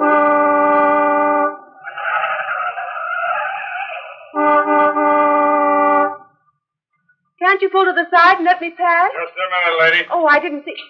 Put that gun down. What does this mean? Just keep your hands on the steering wheel, Miss Conway. I'm riding with you, and you go where I tell you. How dare you? Get out of my car. What's the Now, meaning? take it easy, and you won't be hurt.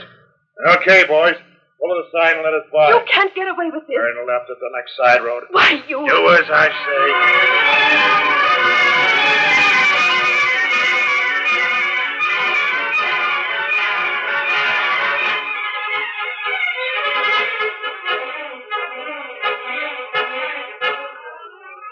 The next morning in the office of the Daily Sentinel. Holy mackerel, if this don't beat the Chinese. Hey, where's Gunnigan? Lunch! I thought a city editor lived on ink and paper. Lunch. With a story like this, he's eating. Gangway, I gotta see the boss. What's the matter with you, Lowry? Deke Slotkin smacked the homer with the bases loaded. Good grief, Lowry. Easy on that door. Where's the boss? Where's Reed? What do you want him for? He's busy. Yeah? Well, tell him that Deke Slotkin's finally found enough cash to bribe James Conway. Watch yourself, Lowry. That's one of those things that calls for lots of proof. You said it, Casey. And what I'd give to be the guy to prove it. Matter, Lowry? Get a load of this, boss.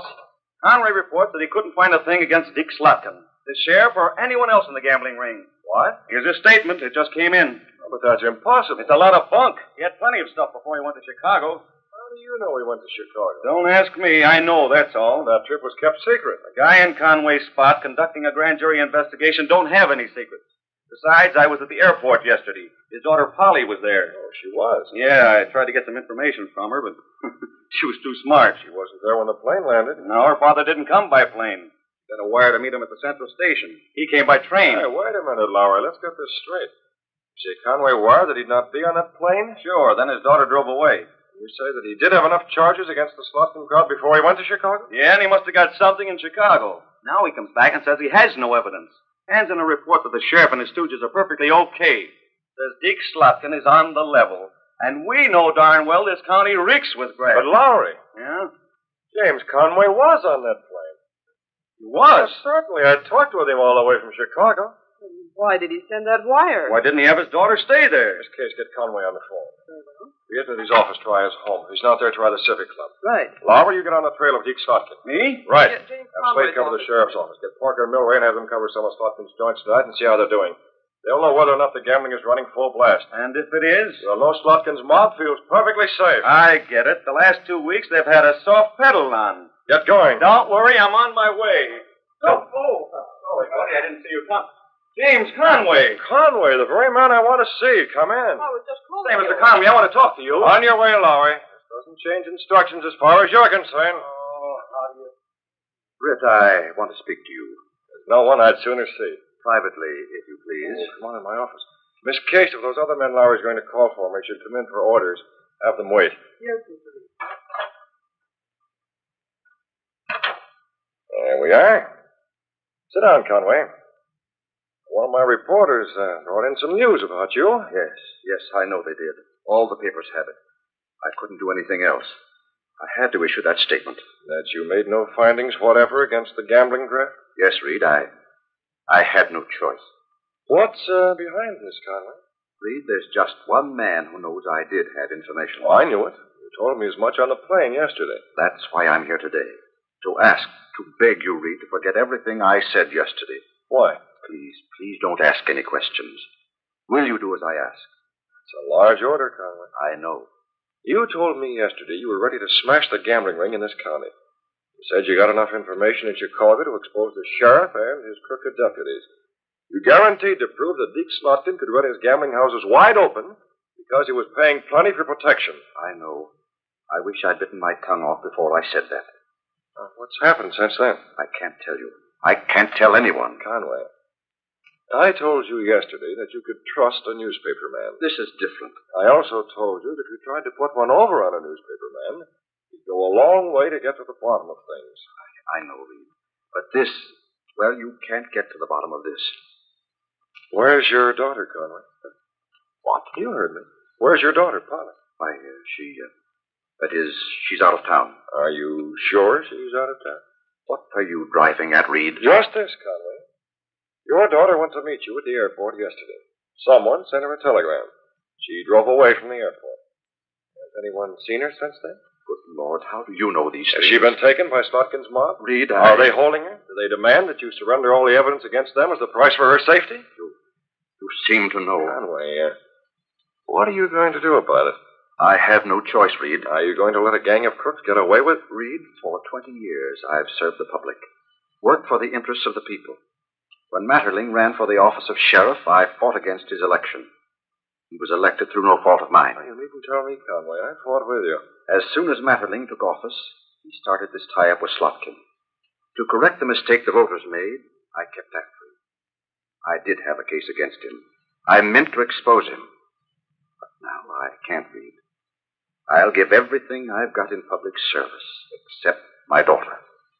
No matter how much I may want to expose this gambling ring, my daughter's safety comes first. Even though you know who captured her, you can't do anything about it. How can I? Any one of dozens of underworld rats could have handled this abduction. Yeah, I'm afraid you're right. And there's no way to force those behind it to admit their connections. How are you advised what to do? They called me on the phone. Have you destroyed the evidence? No. Handed it over to them? I will do so. But you haven't done it yet. I can't say any more, Britt.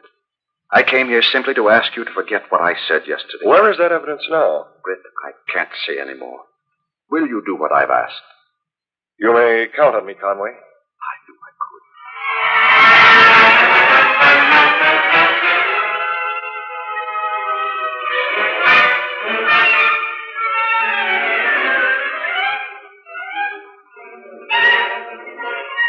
Later, in Britt Reed's apartment, the young publisher spoke to Cato, his faithful valet, and the only living person to know him as the Green Hornet. Cato, we're going out tonight. We're going to see what we can do. Very well, Mr. Britt. I wondered, Cato, just how I could give Conway all the information I had about the Green Hornet. No, you'll not have to. No, Cato, I won't have to.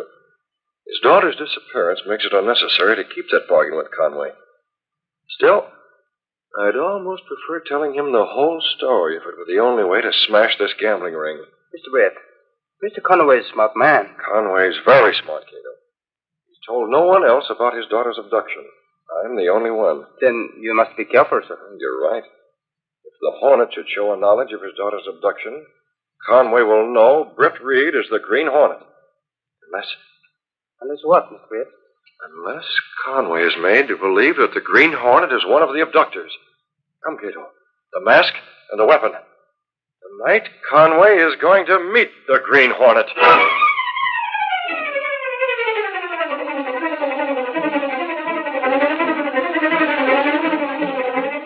Now, to continue our story. The only way Britt Reed could offer aid as the Green Hornet without making James Conway suspect his true identity was to pose as a member of the gang that had kidnapped Conway's daughter. With this as his plan, he guided the sleek black beauty to the court outside Conway's study.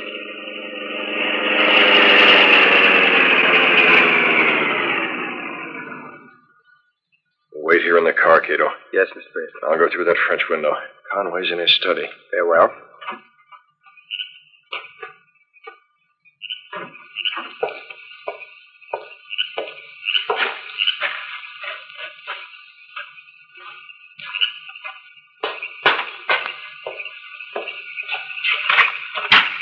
Who's there?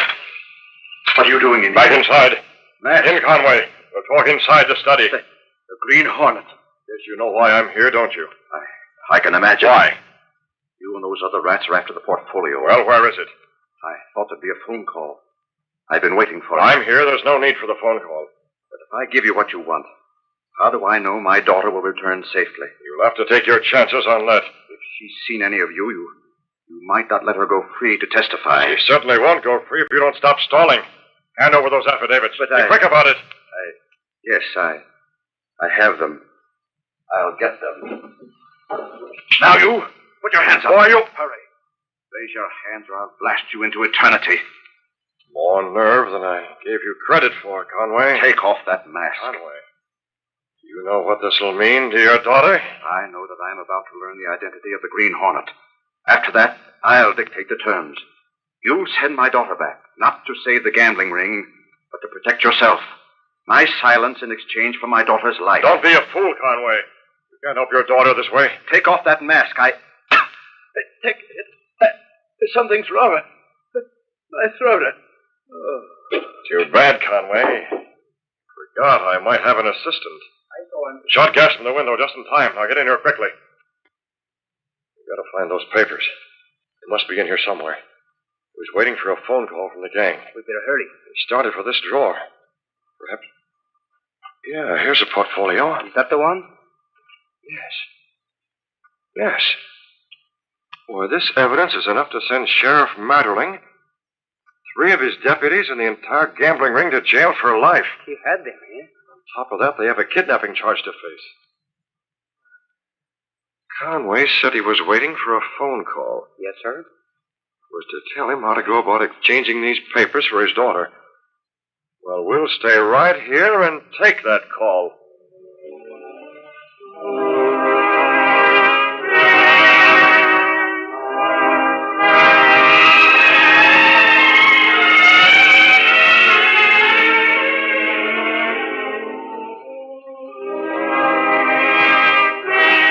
In a large suburban home where Polly Conway was held captive, Deke Slotkin made his phone call. The girl? Well, Conway, you'll just have to take our word for it that she's safe. Yes. Yes, of course you can talk to her. Bring the dame over here. Go ahead, sister. Talk into that phone. You cowardly... Never mind the names. Your father's on the other end of this phone. Say something. Dad, don't pay any attention to them. That's enough. Don't listen to them, Dad. Come on. You heard the boss. Hello, Conway. Don't try to trace this call because we ain't calling from the place you'll find us at when you bring the stuff, see? Matter of fact, I'll tell you where we're calling from. It's your own house in the country. All right, you mug. Take the girl out to the car. Get her to the next place. I told Conway to meet us there. You think he'll bring the stuff with him? Sure he will. Sure. You'll be sorry for this. My father won't let you get away with it. Take her out and get started. We'll come in the car. Come on, let's get going. Deke. Yes, Steve? The dame's seen us all. We don't dare let her go. No? She'll squawk. She'll send us all to the gaol for life. Who said anything about letting her go? On the other hand, if we don't let her go, Conway knows who'll be doing her in. It's all worked out, Steve. We got the girl's car parked at the 7-Eleven club. Yeah? Conway comes there with the evidence and leaves with the girl. Sure, but... On the way back to town, they cross the Battlestone Bridge. And that's where they have an accident. And get this, Steve. You know how it's going to look like this accident happened? I'm listening. It's going to look like he come out here with his daughter. They had a couple of drinks. A couple too many, get it? And Conway's too tight to drive his car, so he goes off the bridge. Boy, that's a lulu. Yeah, and 6 of you guys will swear the girl was at the club. Come on now, we got to get to the 7-Eleven club before Conway does. Tell the boys to watch for his car in the parking lot. Right. Conway is one guy that couldn't be reached with cash. Well, we'll reach him this way. Permanently, Steve. Permanently.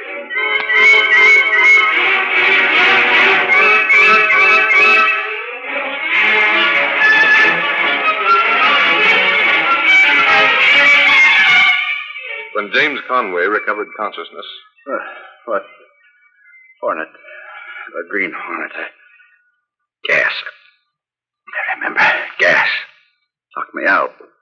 Oh, weak as a kitten. Here, the desk drawer. Papers gone. The hornet. The phone. I'll show him. He can't bluff me. Hello. Give me police headquarters. Yes. Something. Address. Good Lord. Hello. Police headquarters. James Conway speaking. I just found a clue to the Green Hornet. Yes. Send Sergeant Doyle here with men he can pick out and trust. I know he's on the level. Warrant nothing. We're going to raid the 7-Eleven and do it without a tip-off. We don't need warrants where the Green Hornet is concerned.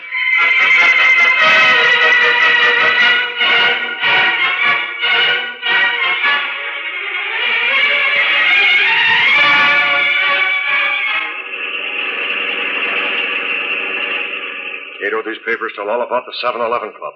Now, there's a secret entrance to Deke Slotkin's office. How much is required for protection? That is good. Only Conway is the fighter he proved to be when I was in his home. If he is not, Mr. Brett. If he isn't, Cato, I don't know what will happen.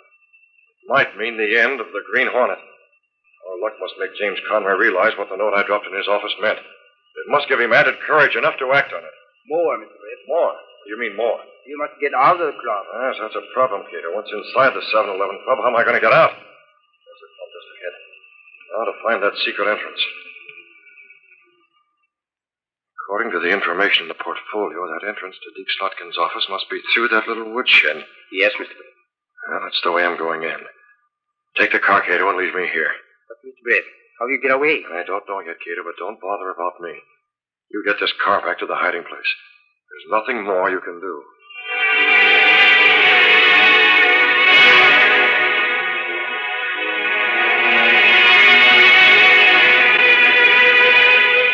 Holly Conway, her hands still tied, was in Slotkin's office. Better put a gag on it, too, Steve. Okay, boss. Whatever you say. Yes, you'd better, you pack of yellow rats. 4 of you here, and you're afraid of one girl. Shut up. Take it easy. Get a gag in her mouth and get outside. Watch for Conway's car. Who's that? I wouldn't know, boss. Who knows about the secret door to this place? You got me, Deke. Must be one of the bunch. The only one of the bunch that knows about that isn't here. He's in stir in Chicago. Maybe he's out. No, he isn't out. If he was, we'd have heard of it before this. Say, do you suppose Conway knows about that? Maybe he does.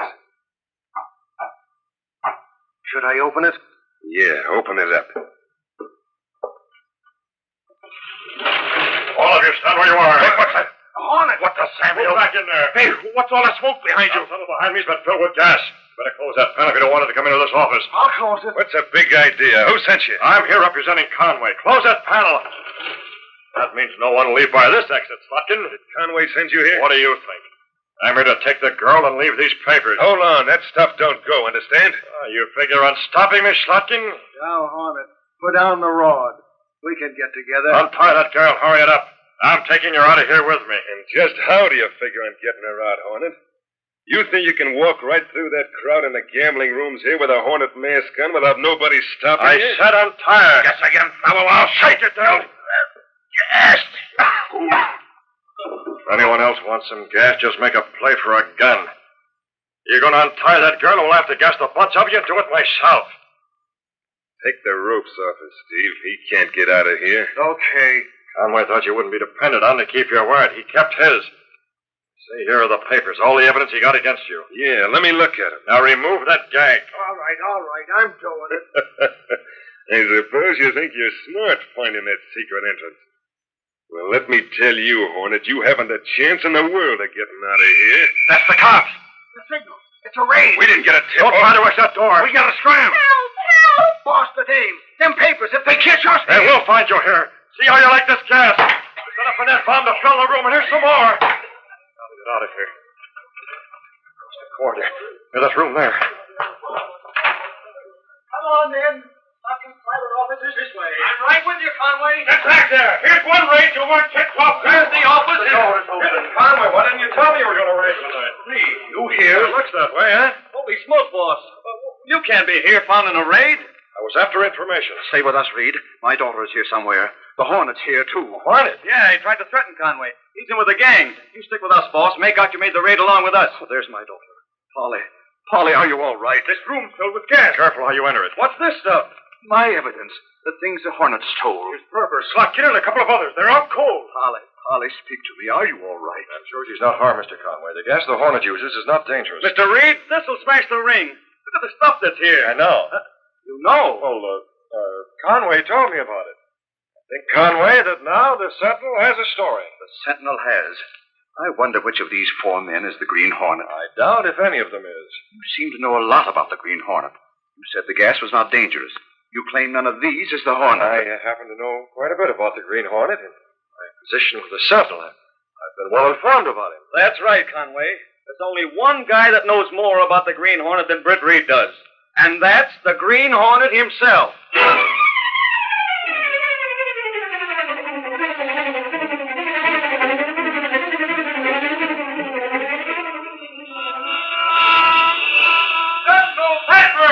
Green Hornet gang broken.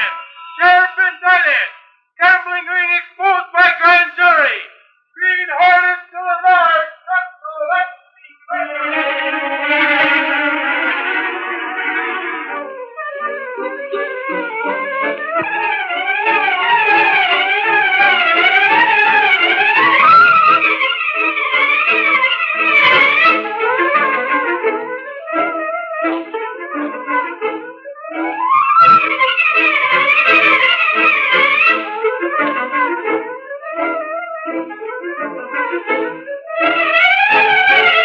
The story you have just heard is a copyrighted feature of the Green Hornet Incorporated. You're watching Westerns Radio live on YouTube and TikTok at OTR Westerns. Now let's get into the next episode. It's going to be Westerns. Hope you enjoy. Here's adventure. Here's romance. Here's the famous Robin Hood of the Old West. Cisco, the sheriff, he is getting closer. This way, Pancho. Vámonos. The Cisco Kid.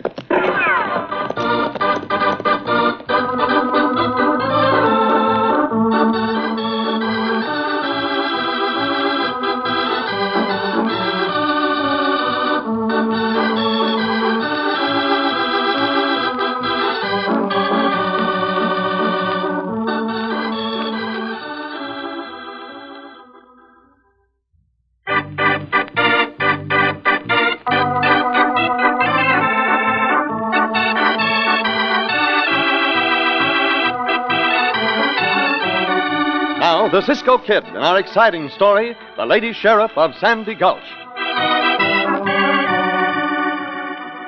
Patricia Perkins, weight 250 pounds, was an outspoken two-gun broth of a lady. Moreover, by virtue of male chivalry and lack of adequate opposition, she was sheriff of Sandy Gulch County. But since news traveled slowly in the early days of the Old West, few bad men heard of the lady sheriff, and those who did hear didn't believe it. As our story opens, Badger Jones and Crowfoot Snyder are lying in wait for the morning stage out of Sandy Gulch. You sure this is a stagecoach, Badger? Of course I'm sure. Look at them wheel ruts. Well, all right, I was just asking. I never been in this county before. Neither have I. But anybody ought to be able to see that. Now listen, Crowfoot. When the stage comes along, we're going to stop it, see? Yeah? The sheriff will be on the stage, going over to Cactus City on business. We'll take him with us just long enough to get the keys to the Sandy Gulch jail. And we'll dump him out in the desert on our way in. Well, I guess I know all that, Badger. Well, I just wanted to make sure. Sometimes you get things mixed up, Crowfoot. How do you know the sheriff will be on this stage? Because a couple of our boys overheard the marshal in Cactus City tell how the sheriff was coming over by stage Monday morning on legal business. And after we get them keys, we'll ride on to Sandy Gulch and let Jeff Dalton out of that jail. Get ready now. Here's the stage. Yeah, sure we'll be glad to move around. It's cold doing nothing. Draw your gun, Crowfoot. Yeah. And when I stop the stage, you keep them horses from bolting. All right. Come on. All right, pull up them horses. Hey, what are we stopping for, driver? What's going on out there? You'll find out, ma'am. Oh, just you and this little shrimp, eh, ma'am? Well, judging by that star, he's the one we want. Come on there, you. Oh, hey, quit that. Keep him covered, Crowfoot. Why, you maverick, you two-legged coyote. Shut up and get back in there. Well, I get back nothing soon as I can get my guns under my coat. Guns, huh? Well, in that case... Well, now if I could just push you back into the state. There. Now, get out of here fast, driver, and don't look back.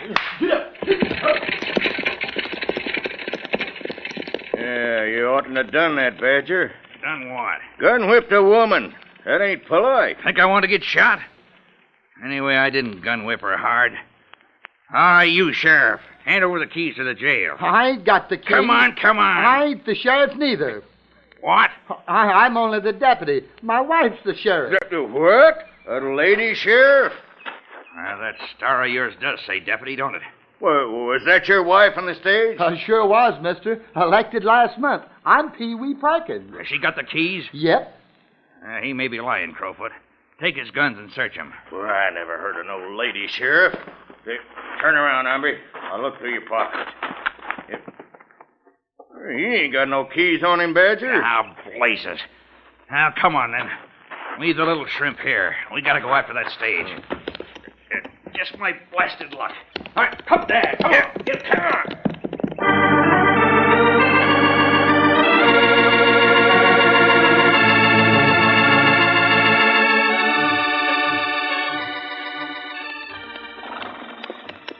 Lady Sheriff, Cisco? Si, a lady sheriff, Pancho. Sheriff Patricia Perkins of Sandy Gulch. But Pancho never heard about a lady sheriff before, Cisco. You'll hear a lot about this one, amigo, before she gets through her term of office. Oh? She has sworn to run the bandidos out of her county, and I believe she will. Oh, Pancho think you see the stage coming, Cisco. Oh, I see. Be coming along here soon. Cisco know this lady sheriff, huh? No, but we have mutual friends, Pancho. But Cisco do not know the lady sheriff. Why we go to Sandy Gulch to see this lady sheriff? Because her first prisoner is an hombre who calls himself Joe Smith. Joe Smith? The senora suspects he is the bandito chief, Jeff Dalton. Oh. So she sent word to ask if we would ride to Sandy Gulch and identify him. Oh, see. We know that hombre, Jeff Dalton. The sheriff expected this morning, Cisco? Not necessarily, Pancho. I sent word we would be over within the next day or so. Uh-huh. But since we finish our mission in Cactus City ahead of time, let us give the stage room the pass, amigo. Come on, Diablo. Go. Give the stage room pass now. Come on. Hey, you driver! Where tarnation do you think you're going? Stop them horses! Oh, lady's mad, Cisco. Yeah, I would say she is, Chico. Stop them horses, I tell you! Go, Diablo. Ho. Why in blazes didn't you turn around and chase them hombres, you yellow-bellied galoot?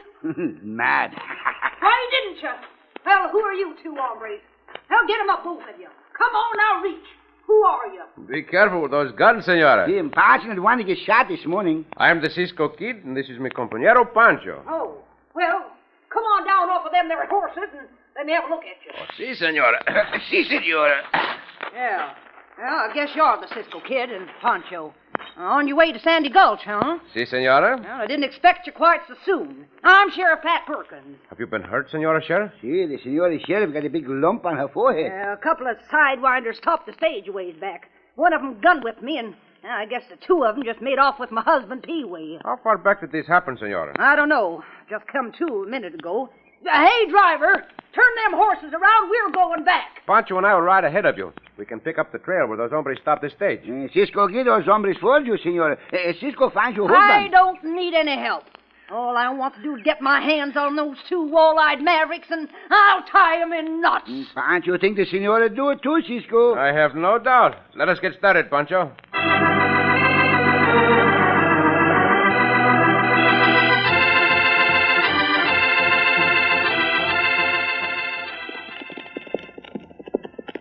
Yeah, we must be most caught up to the stage, Badger. As soon as we get around this bend in the road, ought to be in sight. Just one thing. What's that? Don't gun whip the lady again. I'd just as soon gun down any hombre, but I'm polite to ladies, Badger. She's the sheriff, you understand? Well, it's the same. She's a lady. All right. I ain't aiming at gun whip her if she don't get rough. All I want is the keys to that jail. Get up, horse. Get on this bench. Yeah, come on. Hey, look out, Badger. Couple of riders. Hold on. Stand away. What you hombres try to do? Run smack into us, will you? Get down off them horses. We'll beat the tar out of you. Yeah, it's been a long time since I had a good fight. That is nobody's fault, hombres. But if you want to fight about it... Do you want to fight about it? Come on, Crowfoot. Very well, we will end it as soon as we can. Pancho punch these hombres, Cisco. Right in the shin. I would rather take care of him for you, Pancho. As soon as I take care of this, you run. Bueno, Cisco, he bound. Now for you. He bounced twice. Oh, He's the stage, Cisco. Yes. So you rounded up the Mavericks, did you, Cisco? Well, I'll take over now. Where's my husband, you scoundrels? Oh, come on, tell me. What did you do with Pee-wee? You there, get up on your feet. Un momento, Senora Sheriff. There's an hombre walking this way, far back along the trail. Where? Here. Well, that's him. That's Pee-wee, Cisco. We didn't hurt him none, ma'am. So you're the hombre that gun with me, huh? Well, by A man's got a right to defend himself when anybody starts to pull a gun on him, ma'am. What did you take Pee-wee for? Well, come on, talk up. Well, you see, ma'am, we wanted Shut up, Crowfoot. I'll do the talking. A friend of ours lost a lot of money to a card sharp named Perkins. We heard a hombre by the name of Perkins was going to be on the stage. We figured this was the same fella, so we took him to get our friend's money for him. What do you think, Cisco? I do not know, Senora. These hombres are strangers to me. Pancho never see them neither, Senor. No. Well, all right, then. Seeing as how Pee-wee's walking along like he ain't heard, I'll let you go this It time. might be well to hold him, Senor, until the Senor gets here. He might have a different story. I make up my own mind, Cisco. All right, you galoots just get. Sure will, ma'am. Yeah, you bet. And keep out of my county. Yeah, you bet. Cisco, do you think those hombres tell the truth? I doubt it, Pancho. But then we are not the sheriff of the county. No. Come, let us go meet Senor Pee-wee.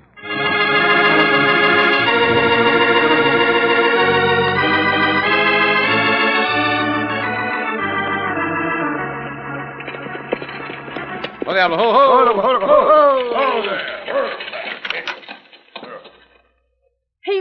Pee-wee, are you all right? Yeah, I'm all right, but Dad blamed them hombres. Well, as long as it didn't hurt you, that's all I care about.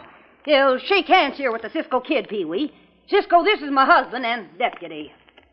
I am very happy to know you, Senor Pee-wee. Same to you, Cisco. And this here is Pancho. Pancho glad to know you, Senor Pee-wee. Howdy, Pancho. Why did those hombres take you from the stage, Senor? See, why? Blast their hides. They thought I was the sheriff. They wanted the keys to our jail. They did? The keys? Yeah. When they found out you was the sheriff, they started out at the stage again. But why would they want the keys to the jail? You have a prisoner in your jail, have you not, Senora? Why, yeah. Whom you think may be Jeff Dalton? Oh, I begin to understand, Cisco. Well, I suppose I'd better get back to Sandy Gulch in case they try to break him out. But I sure ought to be getting back to Cactus City this morning. Pancho and I will watch the jail for you if you wish, Senora. Yeah, it's cool in the jail. And Pancho take the nice siesta there, too, huh? There'll be no siesta, Chico, if you are guarding a jail. No siesta, no siesta. Well, I don't know, Cisco. I ain't too well acquainted with you, you know. And... Oh, we've heard a lot about the Cisco kid. He's all right, Patricia. Well, all right. I'll take a chance. Yeah, here's the key, Cisco. Gracias, Senora. Now, if that Joe Smith hombre turns out to be Jeff Dalton, just watch him close, because he is a bad one. We will watch him. We both watch him, Senora. Well, come on, Pee-wee. Let's be getting to Cactus City. Oh, yeah, one thing more, Cisco. I'm much obliged to you.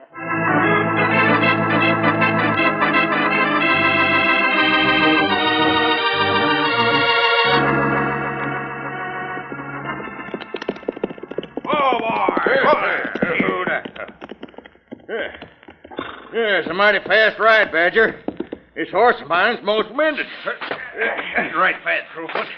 Get here ahead of Cisco and that other sidewinder. Yeah, we just about made it, circling clear away around the hill.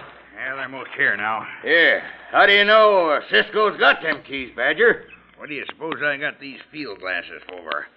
I saw the lady sheriff hand them over to him. Yeah, but why'd you give them to him? How do I know?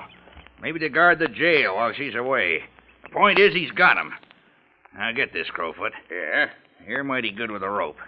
When Cisco and the other one ride past just below us, rope them and hold them till I can cover them and get their guns. Yeah, all right, Badger, yeah. All right, hustle. Get that rope ready. They're almost here. Make sure of them now, Crowfoot. Yeah, they're as good as rope right now. All right. Let her go. Nice work, Crowfoot. Don't try to get them guns here, Cisco. You either. It's the two hombres, Cisco. Hey, just what do you bandidos want? We're going to truss you up like a turkey and leave you out here in the brush. Then we're going to take them keys and turn Jeff Dalton loose. Oh, so it is Jeff Dalton in that jail. That's right. And when Jeff hears we got you, Cisco, he's going to come back here after you. Jeff ain't got any love for you. See? Now let me tell you this. When Pancho and I get away, we are coming after you and tell that Coyote Dalton the same. See, Coyote Dalton the same. And come off them horses, Crowfoot. Going to get away, are you? See, I believe we will. Yeah, we'll see about that. You first, fat one. You will regret this, hombre. Yeah, but not as much as you will, Cisco. Oh! That'll hold him for a while. And when Jeff Dalton gets here, he'll finish him off. Tie him up, Crowfoot. We'll get going to that jail.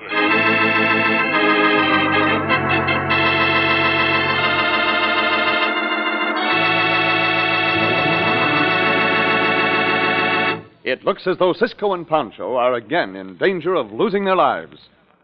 In just a moment, we'll return to the Cisco Kid.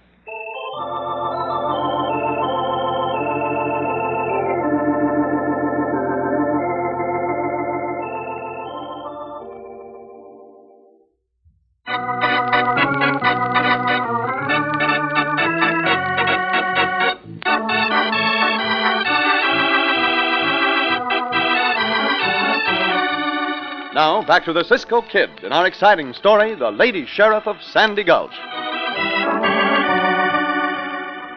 Roped and dragged from their horses by two henchmen of the bandit Jeff Dalton as they were riding to the town of Sandy Gulch, Cisco and Pancho were gun-whipped into unconsciousness, then tied securely and left while the two men rode to town. Now, lying on the ground in a little clearing... Pancho get hit by a freight train. Oh, Pancho's head go round like a top. See, so does mine. It's an effort even to open my eyes. Oh, those banderos. Oh, Pancho remember now, Cisco. Gun whip Cisco and Pancho. Mother of me, I should have known we might be ambushed in that draw. But Cisco not could know. We not know this country very well, Cisco. Makes no difference. Well, this is a good lesson to me. Uh-huh. This rope is not tied too tight, like this one tight, Cisco. So is this. Uh-huh. Fine way to justify the lady sheriff's confidence. Taking prisoners like this. When that hombre Jeff Dalton gets here, we must get out of these ropes, Pancho. Pancho like to, but how, Cisco? Did they take your knife, amigo? They take the knife, the guns, the everything. And the only chance is for one of us to try and stretch this rope enough to get our hands free. Pancho try.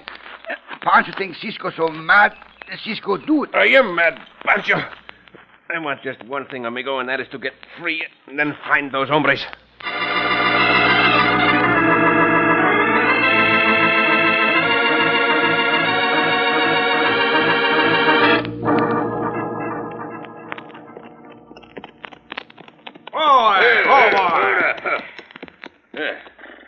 Hey, won't there be nobody guarding this jail, Badger? I doubt it. Keep your gun hand ready, Crowfoot. Yeah. Let's go. Be ready when I open this door. Nobody here. No. Come on, let's get into the cell block. Hey, Jeff. Jeff Dalton. Yeah, who is it? It's me. Crowfoot, Jeff. Come to get you out of here. About time somebody got here. There you are, Jeff. Come on. Where'd you get that key, Badger? From the Cisco Kid. What? Did you say from the Cisco Kid? Why, sure, Jeff. We roped him and the other one. We got them both tied up, Jeff, a couple of miles from here. That lady sheriff gives Cisco the keys to his jail. He was going to stand guard till she and her husband got back. You got Cisco, huh? He's just the hombre I want to see.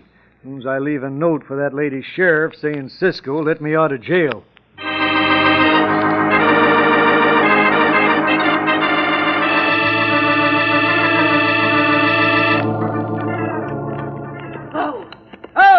Whoa! We sure got that business in Cactus City over with mighty quick, Patricia.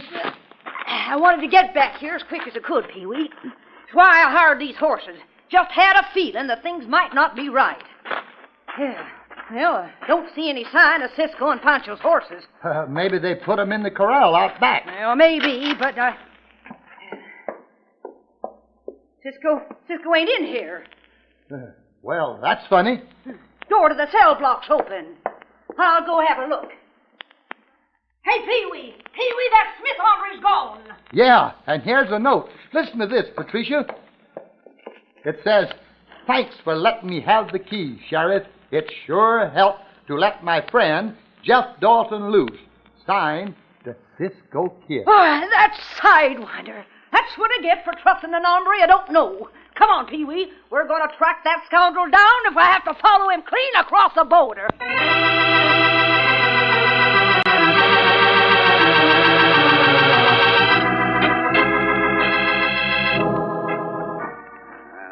Pancho, I can stretch this rope. Cisco? I am having a little better luck, Pancho. As I thought, this rope is new enough to stretch. One or two more times. I think I'll be able to free my hand. There, one hand is free, amigo. Bueno, Cisco, bueno. Now, the other one is free. That hombre's overlooked the knife I carry in my pocket, Pancho, so I will cut these ropes from my ankles. There. Now I'll free you, Pancho. There you are. Gracias, Cisco, gracias. And we follow those hombres now, huh? That is just what we were going to do, Pancho. Diablo! Logo! Easy, boy. Now we will see what is what. We see, Cisco. Up, Diablo, up, Up, Logo, go, now go. We get to the jail in time to keep that Jeff Dalton hombre in, Cisco. All right, Diablo, we will, Pancho. I'm hoping that Dalton will ride this way with the other two. Wait, Pancho. Oh, Diablo, Oh, Logo, what you see, huh? Look ahead of us, Chico. Oh, 3 riders come this way. Those are the 3 we want, Pancho. Come on, let us get off the trail behind these trees. Come on, Diablo. Come on, Loco, come on. This is just the chance I was hoping for. We not got guns, Cisco. Those hombres got guns. That is why we will have to take them by surprise, Pancho. When they ride by this spot, we will ride out into them. See? And if I can get my hands on that Dalton hombre, perhaps I can get one of his guns. Pancho tried to get the guns too, Cisco. I'd rather you confuse those 2 other hombres, Pancho. How confused, Cisco? Keep Loco plunging among them. Keep their attention until I can take care of Dalton. Pancho thinks you can take care of that hombre. We will see. Careful now. Here they come. When I give the word, ride out. See, Pancho ride out. Confused hombre. See. First thing I'm going to do is finish off that Cisco Kid. Diablo, up!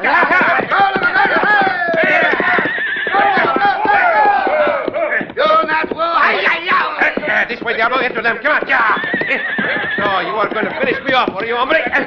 Drag you up that horse. Now, take one of those guns, hombre. Oh, no, you won't. Cut him down, boys. Don't keep them busy. Take that gun nobody down. Up, go. You picked the wrong man when you picked me to fight with Cisco. That may be, but how do you like that, hombre? And there. Now, take those guns of yours. Cisco, look out. Hombre got the gun now. I see him, Pancho. Bueno, shoot the gun out of the hand, Cisco. Now, get down off those horses, both of you. All right. Don't shoot, Cisco. You, get down. I'll get you for this, Cisco. Don't think I won't. You are going to have your chance in just one moment. Pancho. See, Cisco? Here, take these guns. Hit the guns of these 2 hombres. Yeah, Pancho, get him. Foot is in the other shoe now, no? All right, Cisco. You are the hombre who gun whipped us. You asked for your chance to get at me. You have it now, Quixote, and I hope you will take it. I sure will. Very well, hombre. This is for Senor Pee-wee. Oh. This one is for Pancho. That one rock him, Cisco. And finally, this one for me. How about you? You also like to fight? No, Cisco. Very well, then. Instead of taking 1 hombre back to jail, we will take 3. Cisco, he's the lady sheriff and Senor Pee-wee. Yeah. Oh. All right, Cisco, get your hands up. Yeah, and you too, Pancho. Pancho, get the hands up. Tried to double cross us, huh, Cisco? You are wrong, Senora Sheriff.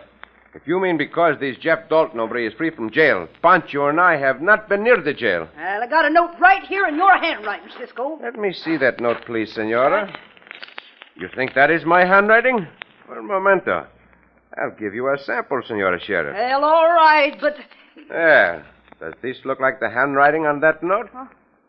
No, but... What do you think, Pee-wee? I think we'd all better ride back to town, Patricia. We can straighten this all out there. You are a man of wisdom, Senor Pee-wee. And I can see you are a great help to the senora. By all means, let us go to the town and take these hombres with us.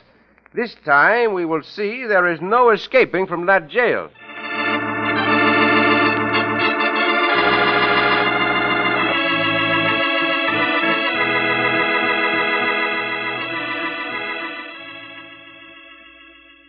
Well, I guess I owe you an apology, Cisco, for doubting you. No apology is necessary, Senora. You made a natural mistake. And now that we have identified your first prisoner, Jeff Dalton, Pancho and I will ride on our way. Oh, no, Cisco. You ain't going anywhere yet. But, Senora... Nope, I won't hear to it. Maybe I am a lady sheriff, but that don't mean I can't cook. Cook? Food? Oh, Pancho hears you, Senora. Yes, sir. I'm planning to get you two the biggest doggone meal this evening you ever ate. Steak. Enchiladas. Hot bread. Hot bread. And gooseberry pie. And a gooseberry pie. Oh, Cisco, we not can go. You are right, Pancho. We'll accept your kind of invitation with many thanks, Senora Sheriff.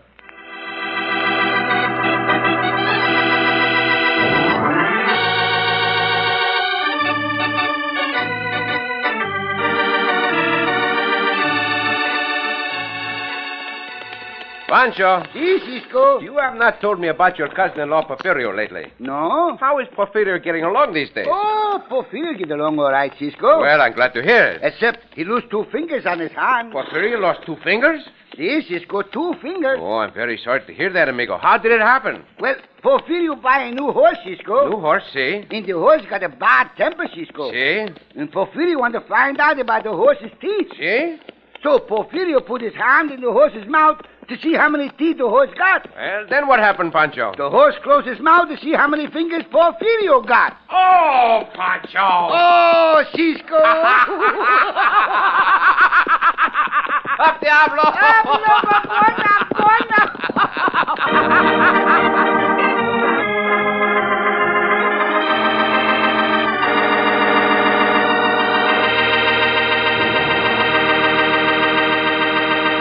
And so ends another exciting adventure with O. Henry's famous Robin Hood of the West, the Cisco Kid.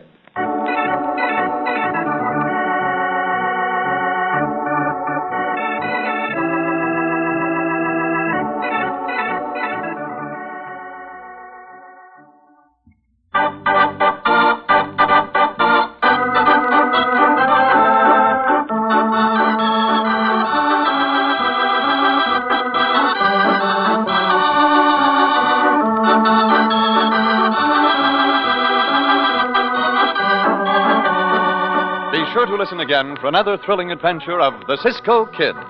Cisco Kid was played by Jack Mather. Pancho by Harry Lang.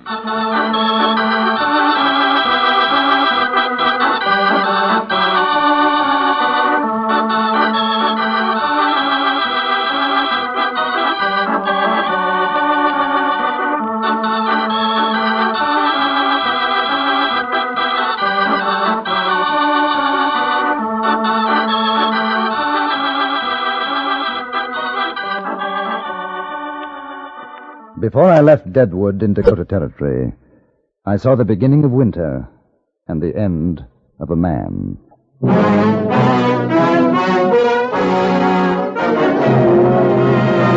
Frontier Gentlemen.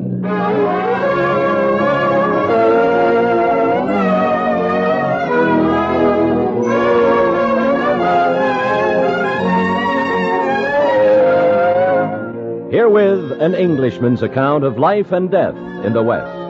As a reporter for the London Times, he writes his colorful and unusual stories. But as a man with a gun, he lives and becomes a part of the violent years in the new territories. Now, starring John Dehner, this is the story of J.B. Kendall, Frontier Gentlemen.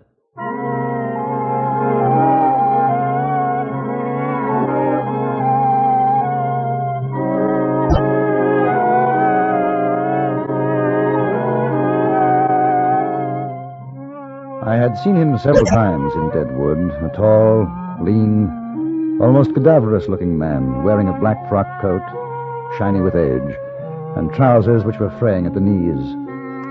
He would walk through the streets, lips moving in soundless words, seemingly oblivious of the turmoil and bustle surrounding him. It was a few days before my departure from Deadwood that I met him, and then under rather unusual circumstances. I had gone to the gunsmith, Mr. Josiah Mellett, who was repairing some defect in my gun. Good morning, Mr. Kendall. Good morning, Mr. Mellett. Is my gun ready? Yes, sir. It was the Paul spring was mostly the trouble. I replaced the mainspring, too. She was a mite on the weak side. I smoothed the action down some like you asked. Want to see how she feels?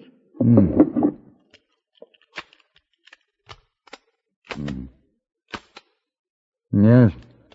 Yes, very good, Mr. Millet. Thank you. Don't see many of those double-action Frontiers. Kind of new on the market. How do you like it? Very much. Good weight and quite accurate. Oh, I'll need some cartridges. Box? 2, I think. So you're pulling out of Deadwood, eh? In a couple of days. Going east? As far as the Missouri.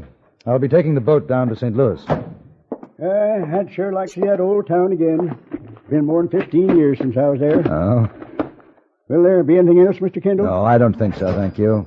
How much do I owe you? Let me see now. I wish to purchase a gun. Yeah, be with you in a minute, mister. Please, there's no time. I must have it now. As soon as I'm through. You don't understand. There's a man looking for me. He'll kill me. No, he won't. Not in here, he won't. You can see I don't him allow out the shooting in window my there. place. Not with all this black powder around. No, sir. Please. Now, you just take it easy, mister. It's all right, Mr. Millet. I don't mind waiting. Thank you, sir. So you want a gun.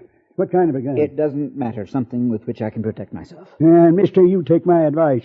You go on up to the marshal's office. Tell him what's what, and he'll give you protection. No, I wish to buy a weapon. If you're not used to shooting, it won't do you much good. Mr. Millet's right. He's out there waiting for me now. When I leave here, he'll kill me. Who? It doesn't matter. I beg you to sell me a gun. Look here, I think Mr. Millet's idea is the best.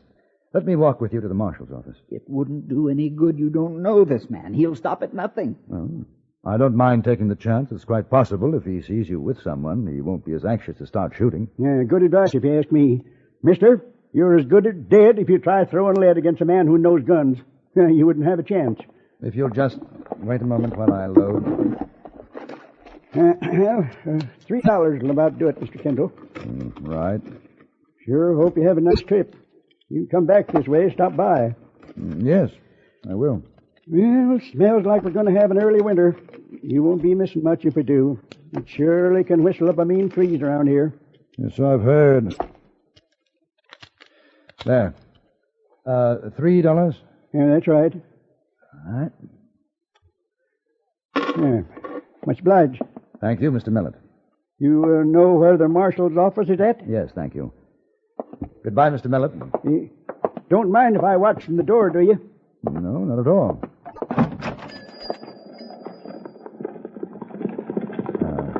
Do you see him? Yes.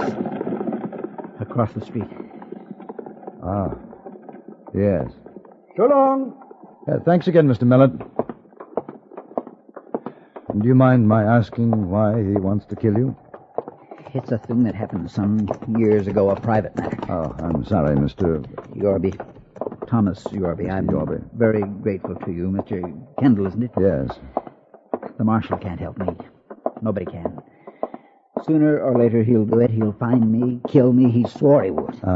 Slow down, Mr. Yorby. He's crossing over. Now listen to me. If he starts shooting, lie down.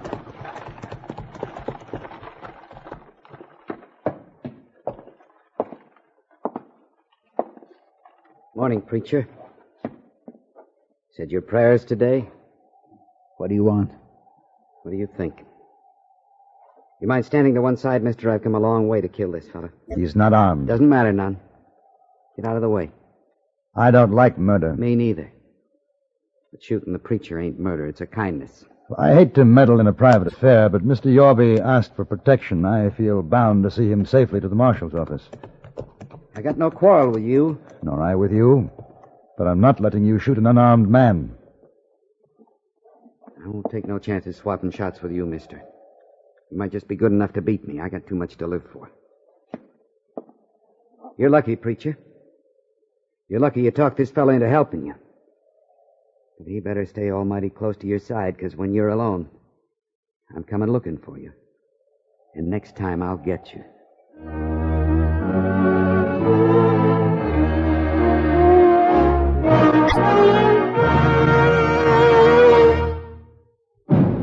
New from Chrysler Corporation. The cars that can do in 59 that can do what they look like they can do. They're the cars of the forward look. 59, they can do more than other cars can do. For you, drive the cars that can do. Drive the cars that can do. Plymouth? Can do. Dodge? Can do. DeSoto? Can do. Chrysler? Can do. Imperial? Can do. The cars that can do.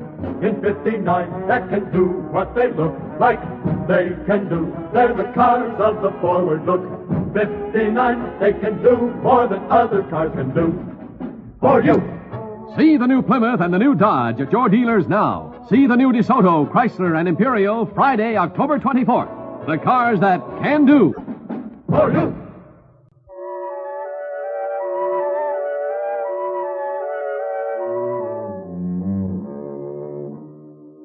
The stranger was a man of somewhat slight stature, hair graying. As he walked away, I noticed that he had a limp.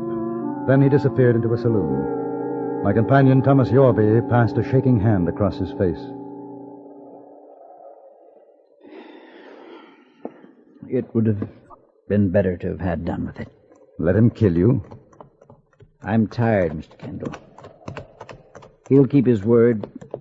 There'll be no rest, no peace for either of us. Let the marshal take care of it. No, it's useless. He can't arrest the man for something he hasn't yet done. But what are you going to do? Wait for him to find me again. Why not leave Deadwood? Go somewhere else. It'll be the same wherever I went. He'll follow. Sooner or later, he'll find me. Listen to me, Mr. Yorby. I don't know what you've done, but I shan't sleep very well at night unless I do my best to see you're not murdered. I shall be leaving myself in a couple of days. If you wish, you can share my hotel room and travel with me to Fort Pierre.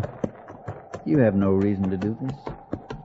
For all you know, he may have every right to want to kill me. That's possible. But in the meantime, we better get you off the street before he changes his mind and shoots us both in the back.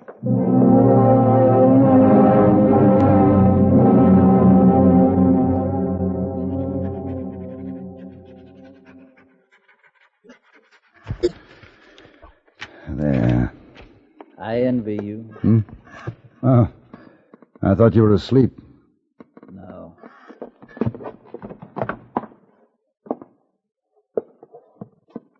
Mr. Yorby, there's one thing I should like to know. That man called you preacher. Are you a minister? I was. Oh. His name is Boyd Greer. I married his sister.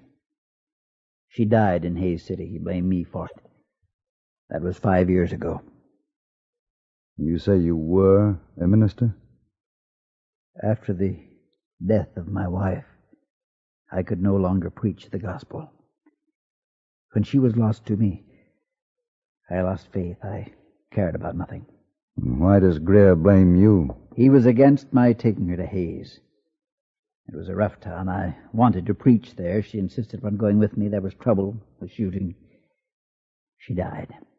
And he blamed you for that? After her death, I left Hayes, wandering, finding enough work to keep myself alive. But wherever I went, always the knowledge that he was looking for me. Now he's found me. And there's nothing else? Yes. It's the thing that keeps me from sleeping in the night. The knowledge that the shooting could have been prevented. How did she die? Years ago, there was a young man who had come out of the war knowing only how to kill. He joined other young men who had the same emptiness of purpose. They drifted to Arizona Territory and on north into Kansas. The young man was called the Torrigo Kid. He knew how to use a gun. The others followed him. Then one day he heard an old man, a preacher. He heard the words, and he knew that his life was meaningless. He threw away the gun. He swore never to use it again. He studied with that old man, and he learned about good. He became a preacher and met a woman who loved him. You were the Torrigo Kid. In Hayes City, I was with my wife preaching in a saloon. She had a sweet voice, sang the hymns. Then somebody recognized me. There were words. It happened so quickly. A gun was put into my hand, and there was shooting. When it was finished, the man who knew me was dead, and She was dead, too. I threw down the gun and ran away. Does Greer know about the Tirigo kid? He found out. When you came to the gunsmith shop to buy a gun, you were going to kill him? I couldn't. I knew I couldn't. That's why I let you talk me out of it. If you had a gun? He would be dead now. I'd rather die myself than that. Stay here. Where are you going? To find Greer. He won't listen to you. Why should he? I don't know, but he might. It's better if I face him myself alone and stop running. I've sinned. I used to think that turning to the Bible would cleanse me, but how could it? I have yet to complete payment for my sins. Perhaps my death will be an atonement. I don't think so. Will you stay in the room? All right, Mr. Kendall. I'll stay.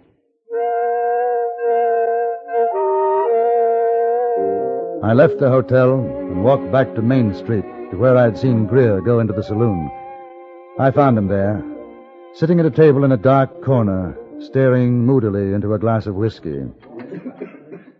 Is he hiring guns now? No. I came to talk. I have nothing to say to you. Are you drunk? No. I can't get drunk. If you kill him, bring back your sister. She'll rest easier. Will you? He lied. Coming into the house, that oily tongue, preaching about God, and all the time knowing what he'd been, what he was. A man can change. Not him. My sister was a nice girl. Pretty. She could have married a decent man, had kids. She could be alive today. He killed her as sure as if he shot her himself. Taking her to Hayes, throwing lead. Yes, he told me about it. Maybe he wasn't to blame. You finished what you come to say? He was going to buy a gun and shoot it out with you. He didn't. Gun-shy. No. He says he could kill you in a gunfight. I'm inclined to believe that he could. You'll never get the chance. Seems to me you're taking a lot on yourself, sitting in judgment. There isn't anybody else to do it. The law won't. The law might be more just. The law's wrong. And what does the law say about a man who kills in cold blood? It's execution. There's the difference. All right. Now I'll tell you something. I don't think you'll do it. Don't you push me too hard, mister. I might take my chances with you first. I'll make it easy for you. He's in my hotel room. I'll take you there. I won't interfere. If you think you can pull the trigger, do so. I say you won't, because you know it'll be murder, and they'll hang you for it. You lead the way, mister.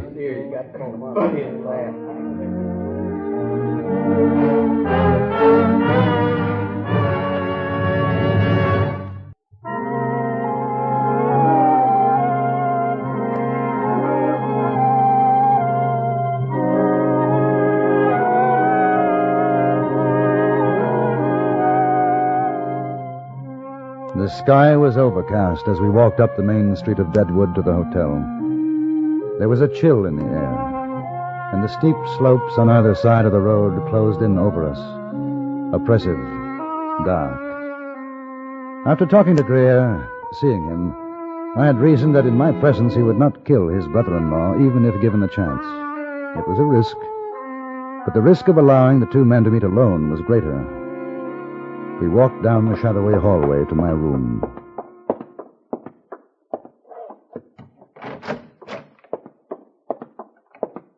Where is he?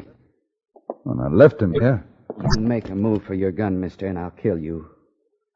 You and the preacher, mighty fancy play you're making. It was no trick. I thought he'd be here. Maybe he stepped out, huh? Then he'll come in and plug me in the back? All right. You just wait. When he shows his face in that door, I'm going to blow it off for him. We waited 10 minutes, 20, an hour. There was no sound. Through the window, I could see a few flakes of snow drifting down through the trees. It was cold in the room. Then I heard steps outside in the hallway. Greer heard them, too. Motioned to me for silence. Come on in, preacher.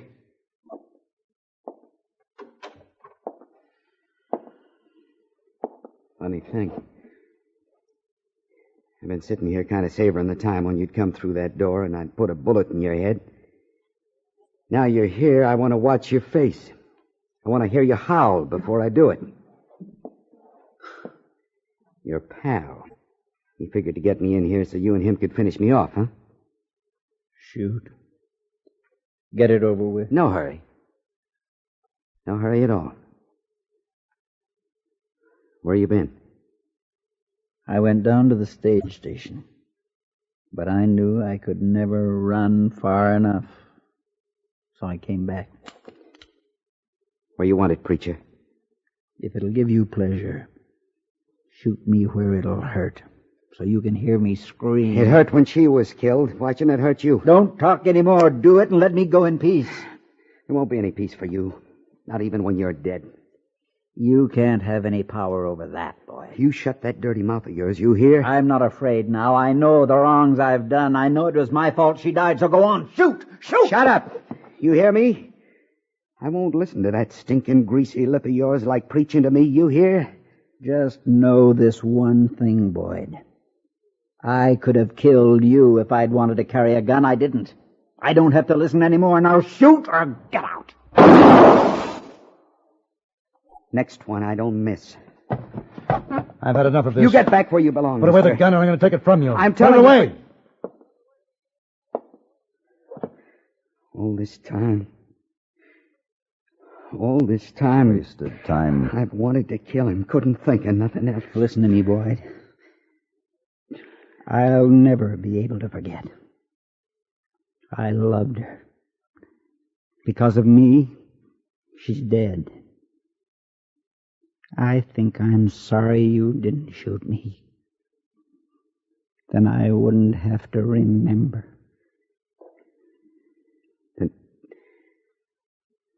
And that's good. That's a good thing. Mister, I'm obliged to you. I'm much obliged.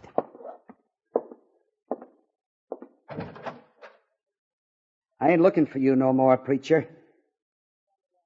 You walk alone now. And you remember my sister.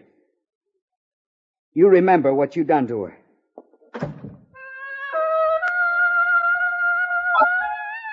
Thomas Yorby stood looking at the door for a moment. Then, without a word, he opened it and went out. I watched from my window and saw the tall figure with head bent go out into the cold street, threadbare, shiny coat. He walked away and was lost in a swirl of snowflakes.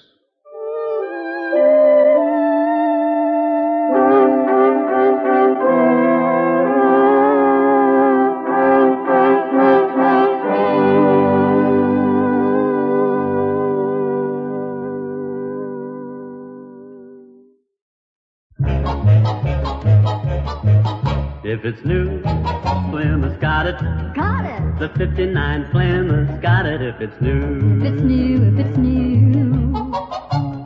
The 59 Plymouth is at your Plymouth dealers now. It's new, it's wonderful, and it's here. New styling to make your heart sing.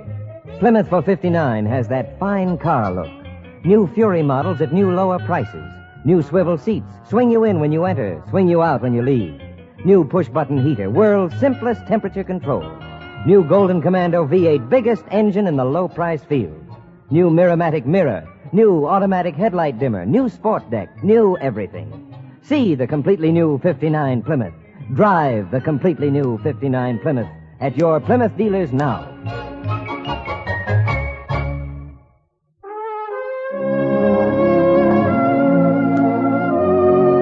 Frontier Gentleman was written, produced, and directed by Anthony Ellis and stars John Daner as J.B. Kendall.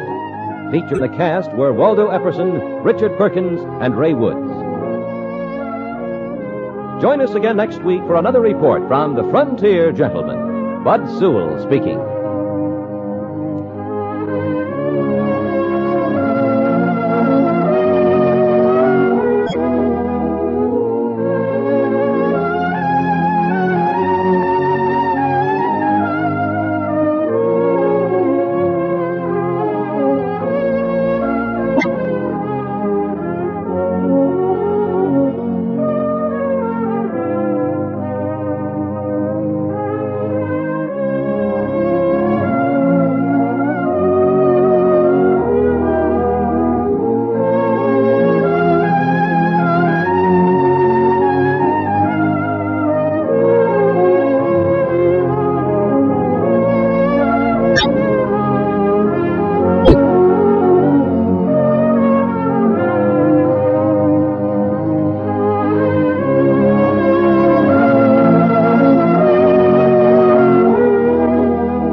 You're watching Westerns Radio live on YouTube and TikTok at OTR Westerns. Now let's get into the next episode. It's going to be sci-fi.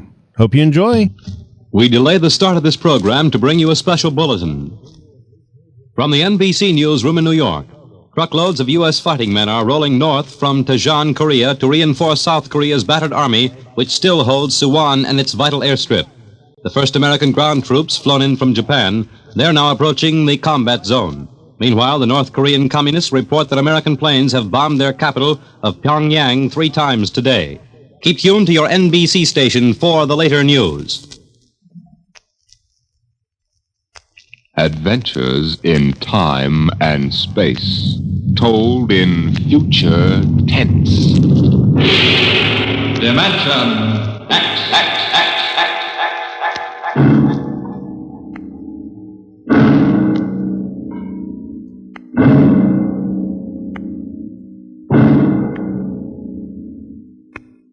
To all our listeners, a brief forward before tonight's adventure in the world of the future.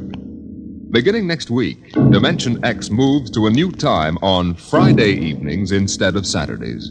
In the Eastern Time Zone, it will be heard at 9 o'clock Fridays, Eastern Daylight Saving Time. In other zones, please consult your local newspapers to learn the new time of the program.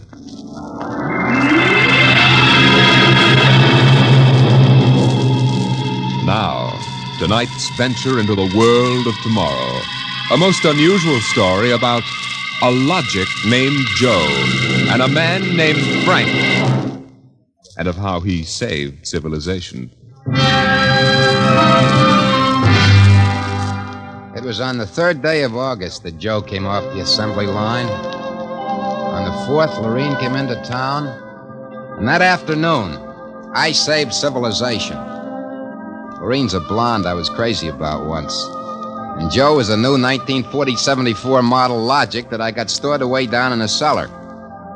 And how do I save civilization? I save it by keeping Joe down in a cellar. Sometimes you are listening now to a voice from the future.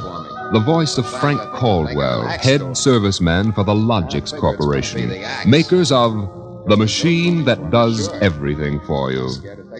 Well, nearly everything, anyway. In the year we speak of, 1974, the electronic Logic sets were working so well that life was soft indeed for repairman Frank Caldwell. That is, until that fatal day of August the 3rd, when suddenly the Logix began doing everything for their users, and doing it too well.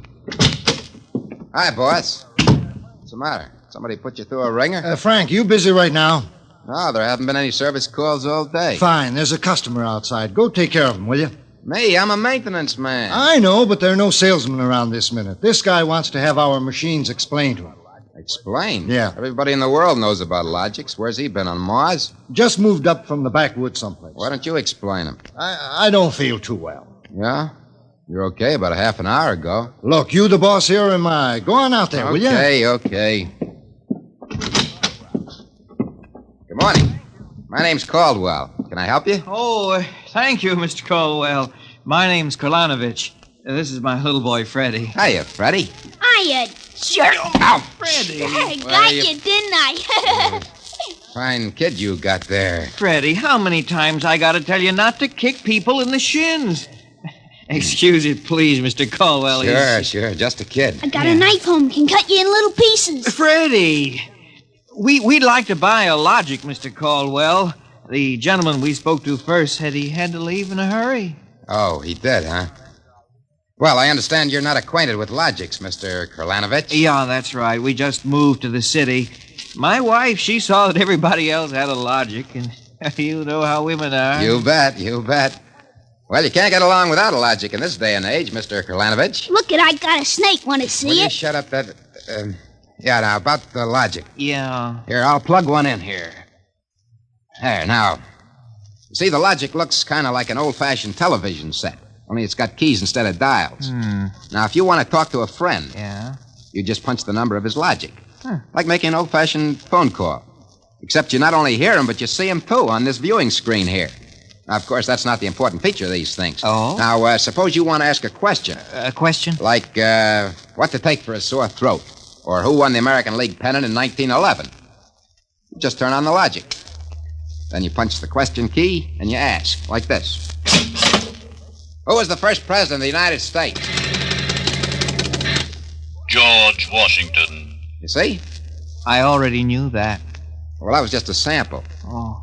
Well, I got a little store. Will it keep books for me? It'll keep your books, record your contracts, serve as a filing system, and check up on what happened to your lawyer's last client. Anything. Oh, say, they're really something, these things. 10,000 services and information sources in one. Read our advertising. Well, what I want to know, Mr. Caldwell, how do these logics work? You saw that big building across the street? Sure. Well, that's one of the relay tanks. Now, there are a dozen of them around the country, all hooked up together. And there's a data plate in one of those tanks for every fact in creation. You mean those relays know everything? If there's something they don't know, the technicians are busy making a relay plate for it right now. The logic integrates the facts in the tank and gives you the answers. Hey, you. Can I ask this thing how to make dart poison? How to make what? Dart poison, like in Africa. I could shoot the darts from my pea shooter. Oh, well, I think maybe we better not get one of these things. Well, that's okay, Mr. Kalanovich. The logic won't tell you about no dart poison, see? Bet it will. I'm gonna try it.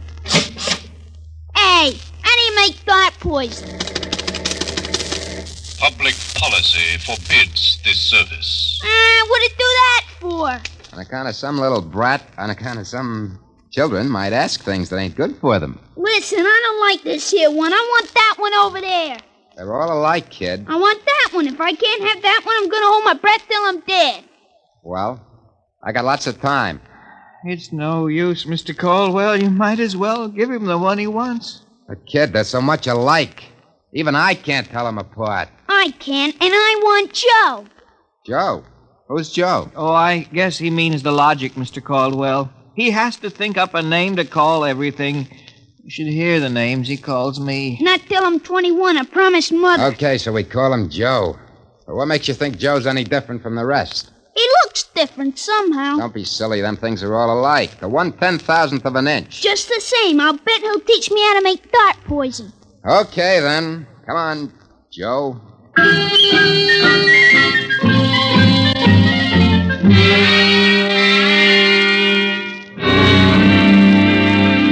Yelling, I want that one, I want that one. I'm going to call him Joe.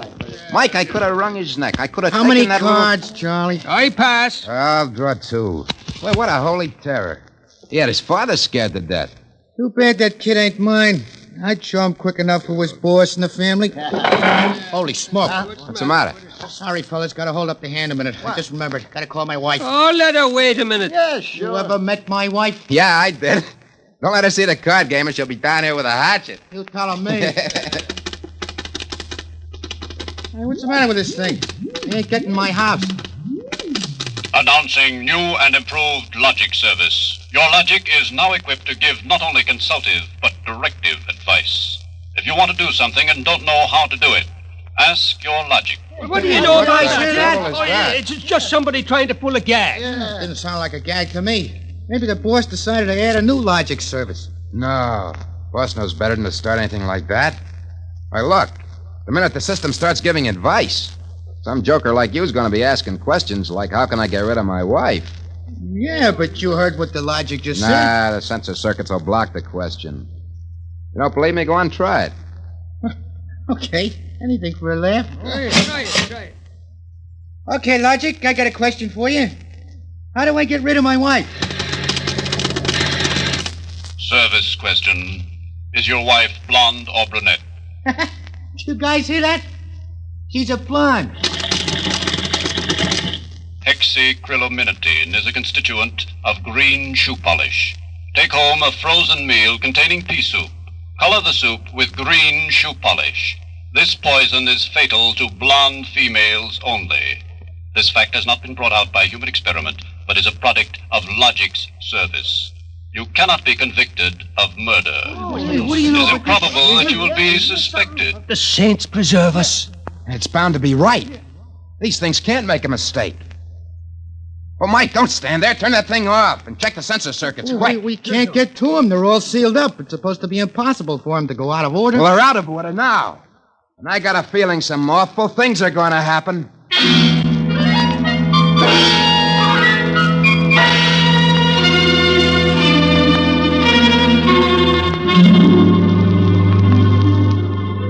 we gotta do something.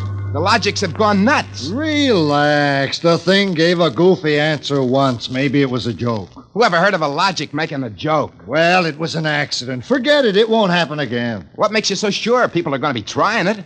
Now, look. Supposing I wanted to get rid of you, for instance. You don't. How would you collect your pay? Yeah, but supposing. I'm going to try it and see what the logic says. If you want to do something and don't know how, ask your logic. How do I bump off my boss? A male, bald-headed, 45. Service question. Is he fat or thin? Holy mackerel. Fat. Make some chocolate ice cream containing powdered charcoal in place of half the chocolate. Use Hotzo brand charcoal. Hotzo contains an ingredient fatal only to fat, bald-headed males. This fact is a product of Logic's service. You hear what it said? If this keeps up, we'll have to shut down the company. You kidding? We can't shut down the company, and you know it. Logix do all the computing, bookkeeping, filing, and recording of contracts for every business in the country. They handle all television programs, personal calls, weather forecasts, employment notices. I know that, but... Wake up. If we shut down the Logix, we go back to a civilization we've forgotten how to run. Yeah, but the point is, boss, they're now giving out information on murder. And no telling what else. Well, we'll just have to find out why and fix it. Meantime, there's nothing to worry about. Nothing to worry about? Of course not. You've asked these questions for a gag. Nobody's going to ask them seriously. What you need is a little faith in human nature. Oh, excuse me, it's probably the wife. Person-to-person video call. Go ahead. Cyrus, dear? How do you feel? Why, just fine, sweetheart. I just called to tell you, Cyrus, I want you to be sure and get home on time for dinner. Yeah, why? Because I've got a surprise for you, dear. Your favorite dessert. Dessert? What kind? Homemade chocolate ice cream. The flavor is heavenly, Cyrus. When you taste it, you'll just die. Cyrus, what's wrong? Why don't you answer me? Cyrus! Chocolate ice cream, huh? This can't be happening. Agnes wouldn't... Why, this is dangerous. Have a little faith in human nature, huh? Caldwell, you're the head of the maintenance crew. I'll give you 24 hours to fix these Logix, or you're fired. Now, look, boss, Get me the police. Get me an extra maintenance crew. Get me a doctor. You. Me? Get moving. Where? Anywhere. Find out what the Logix are up to. And see that you find out before the Logix do.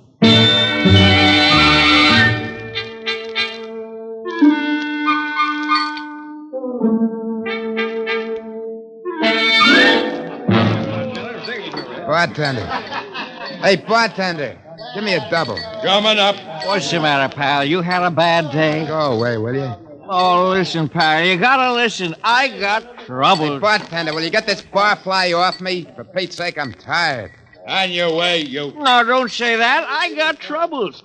How am I going to keep my wife from finding out I had a couple of little drinks? How am I going to do that, huh? Look, mister, it's a hot day. I've been driving a car around and see. Yeah. I've been trying to keep a bank president from having apoplexy on account of his logic told him how to rob his own bank.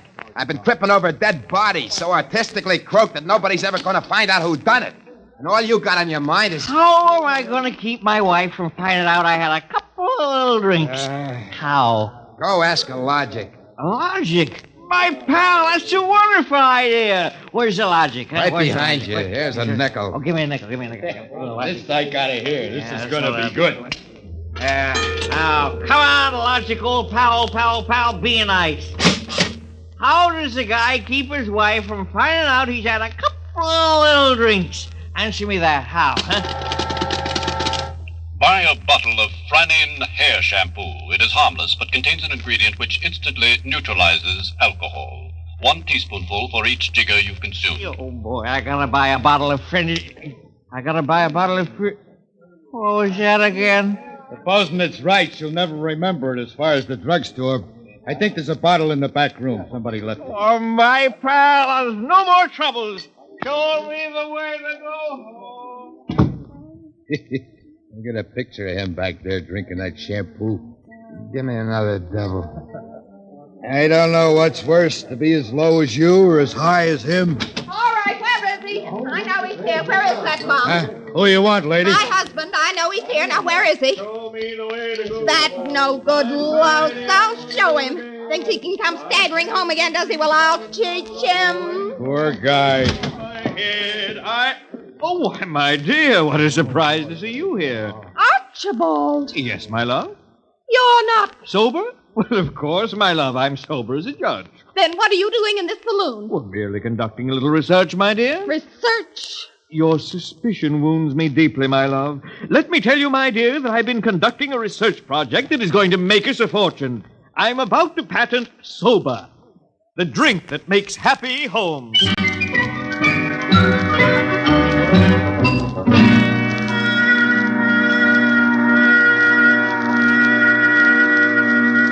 Caldwell from the Logics Company, Sergeant. I just stopped Logics Company. Listen, Caldwell, you people get those blasted machines under control or we'll have you all behind bars. Now, look, Sergeant. No, you look. At this blotter.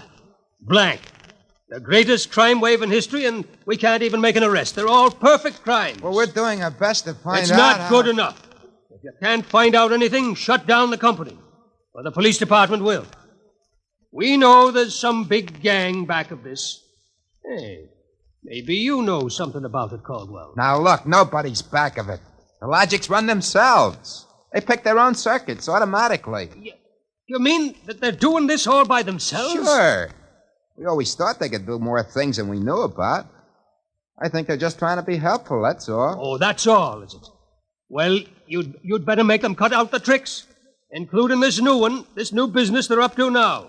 What new business? It just started an hour ago. Every time you turn on a Logic, it asks you your name and then spiels out the whole history of your life. Huh?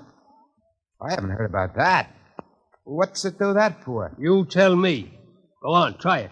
Okay. What is your name? Huh. How do you like that? I'm Frank Caldwell.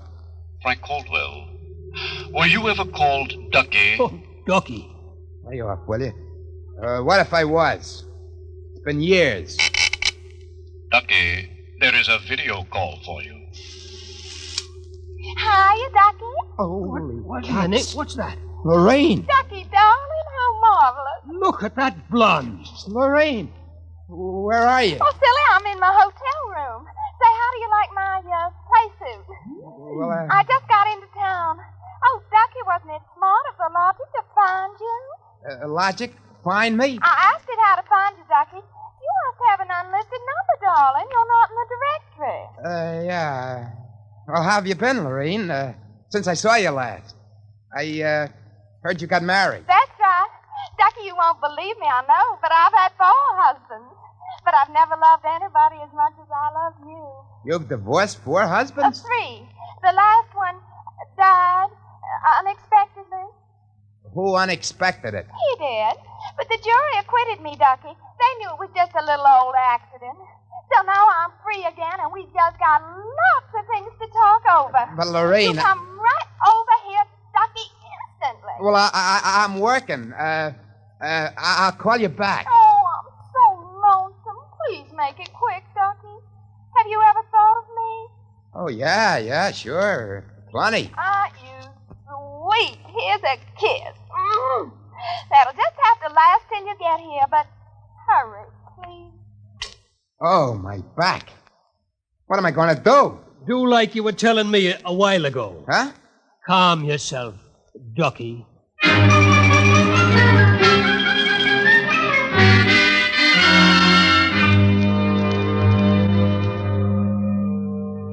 Call on the Logic for you, Frank, your wife.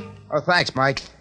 Hi, Gert. Frank, I've been trying to get you for an hour. Where have you been? Well, I've been out making calls, honey, trying to find out what ails these Logics. Well, you better find out in a hurry or there's going to be trouble. That thing told me my address, how much I owe every store, and how much you make a week. And all about the time we had that fight and I went home to Mother. Well, Gert, I don't think they're doing that anymore. I think that was just temporary. Well, in the meantime, it's told everybody in the neighborhood all about me. I punched Mrs. Hudson's name. She's been married 3 times, and she's had Mr. Hudson arrested twice for non-support and once for beating her up. It'll tell anybody anything. Yeah, but I tell you, Gert... Frank, you stop these things or I'm going to leave you. Gert, you don't mean that. I do. If you can't figure out how to keep our private lives out of every Logic in town, then I'm through. And that's it.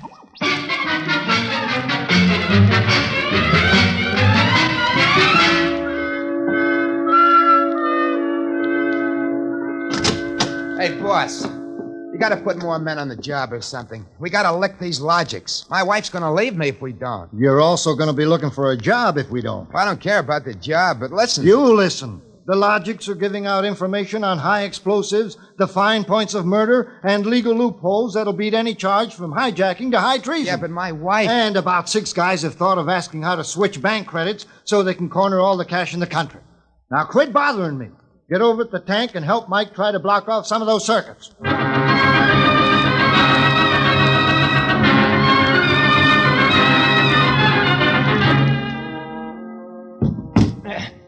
I can't even budge any of these relay plates. Me neither.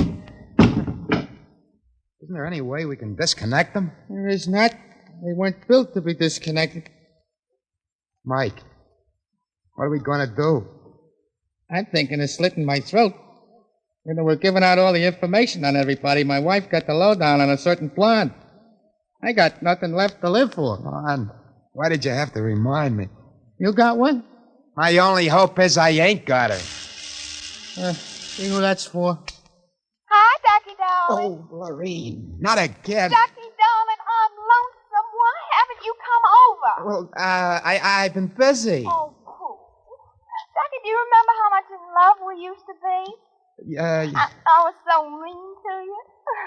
Ducky, let's get married tonight. Oh, gosh, Lorene, I... Right away, Ducky. Look, I got married. Oh, you poor darling. You poor darling. Just have to get you out of there. No. Now, look, Lorene. Darling, I'll just call up your wife and have a little talk with her. Look, please, now, it's nice of you to think of me and all that. You just give me your address and your logic number, darling. I ain't got one. Ah, you just don't want to tell me. You're bashful. Never mind, darling. The logic will tell me. Lorraine! Oh, I gotta call Gert. Frank, will you get away from that thing and give me a hand? Yeah, Mike, in a minute. I gotta call my wife. We gotta get out of town. I punched the wrong key. Frank, I told you to help Mike. Yeah, boss, I am, but I just gotta make this call. Call? What do I care about your call? The president's getting ready to close down the company and declare martial law. Now, for the love of heaven, do something. Yeah, boss, I will. I just gotta make this call. Attention! To assist in solving a special problem of logic service, kindly give the following information if possible. Where does Frank Caldwell live? Oh, she got me. I'm through.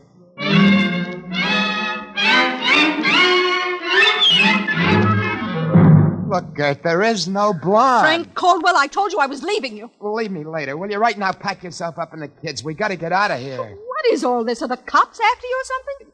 Yeah, that's it, the cops. Come on, get moving, will you? Hey, get away from that logic. Yeah, but don't you think we ought to hear the police calls? 27 and car 31 detailed to round up all employees of the Logix Company. Use caution. They are suspected of sedition. Holy smoke, the cops are after me. But you just said they were. 17, proceed to vicinity of 119 East 7th Street. Child terrorizing neighborhood. Use extreme caution. Child is armed with pea shooter using poison darts. That is all. Freddie. Who's Freddie? Oh, he's a mean little kid. He wanted a logic that would tell him how to make dart poison. They're all alike, I kept telling him. They're all alike. What are you talking about? I don't know. All I know is it was a nice world up till yesterday. Now it's like a guy named Joe come along and squashed all our mud pies for us. Looks to me more like it was a logic named Joe. A logic name? They're all alike.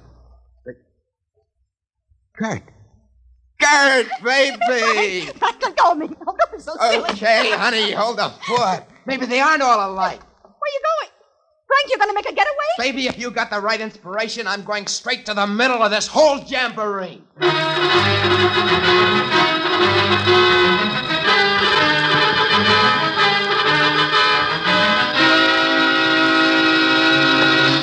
Yes?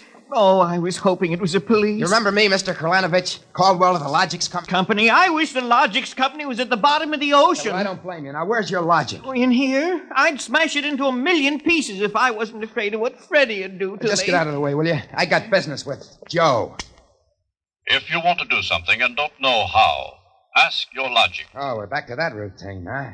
Well, I want to do something, all right. Tell me, Joe, can a logic be modified to achieve correlations for which human brains are too limited? How great will the modifications be? Microscopically slight. Changes in dimension not detectable even by precision gauges. They can come about only through an extremely improbable accident. What would this super logic then be able to do? Come on, you spell it. It could set up entire new combinations of electronic relays which would bypass the normal sensor blocks, thereby enabling it to perform valuable new services, including the giving of helpful advice on any human problem. Uh-huh. Has this accident ever happened, Joe? Come on! It has happened only once. In the case of the Logic, now owned by the Kolanovich family, of 119 East 7th Street. A Logic named Joe. Thanks, Joe. That's all I wanted to know. Hey, what's all this about? I'm taking this Logic away, Mr. Kolanovich. I'll bring you a new one. Our troubles are all over. Hey, you, get away from Joe. Correction, our troubles are just Now, beginning. Freddie, put down that blowgun. Ah, shut up. Hey, you, I said get away from that Logic. Now, look, Freddie, I'm going to bring you a nice new one, see? I want that one. What I got in this picture ain't beans. Mr. Caldwell, the police, they're outside. Yeah, for me and Freddie. Nuts. What they want you for? You ain't smart enough to do nothing. Oh, no? Say, there's plenty I can tell you. Open up in there. There's our cops, kid. It's you and me against them. So what you gonna do about it if he's so smart? Now, look, we may have to fight our way out, see? Now, let me see that blowgun. I know a way to hop it up so the cops won't have a chance. Come on, give it to me. Okay, let's see what you can do. Here. Thanks. Here. Oh, Mr. Caldwell, you're a great man. Now, all I gotta do is to pull this plug Out of the wall. Come right in, Sergeant. Careful, men, careful. That must be the kid. But he don't look so tough to me. Well, he got a little soft. Oh, there'll be no more complaints, officer. I guess I can go on where Mr. Caldwell left off. Caldwell, you're wanted. This time you either answer some questions, or we'll keep you in the cooler till you do. What, in jail? Oh, okay, let's go. Hey, wait a minute. You act like you wanted to go to jail. Yeah, I do. I got a feeling it'll be safer there. What do you mean? Just put me away till a certain party leaves town. I'll confess to anything. Okay, then, Caldwell. Into the paddy wagon you go. Thanks, officer. You may be saving my life. Now, if you just help me carry this Logic out... Wait a minute. You can't take that in the wagon. I can't. Why not? No room. We've already got a dame in there who's raising the roof. A dame? Yeah, a blonde. She was trying to buy a gun without a permit. She keeps screaming she's going to miss her date with Ducky.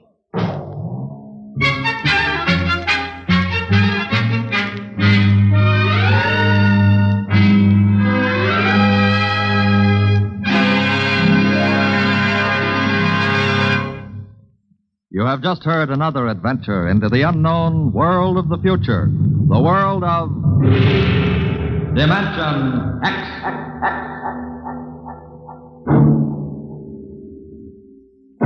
Next week, Dimension X joins the big parade of exciting half-hour presentations at a brand new time on Friday evenings at a different hour. In the Eastern Time Zone, you'll hear it at 9 o'clock Fridays, Daylight Saving Time. In other zones, please consult your local newspaper listings to learn the new time. For that's when Dimension X will bring you one of the strangest stories ever told. Ray Bradbury's Mars is Heaven.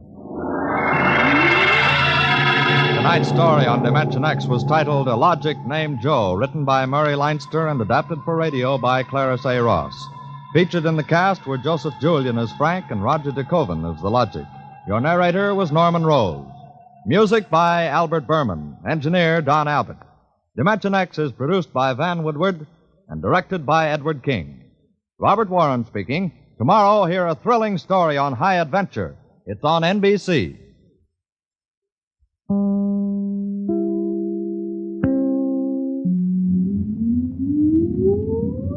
Countdown for blast off. X minus 5, 4, 3, 2, X minus 1, fire.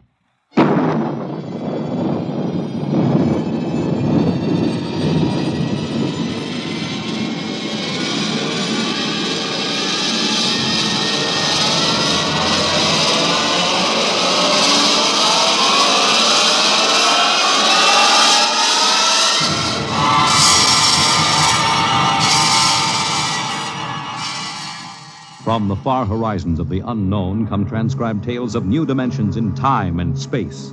These are stories of the future, adventures in which you'll live in 1,000,000 could-be years on 1,000 maybe worlds.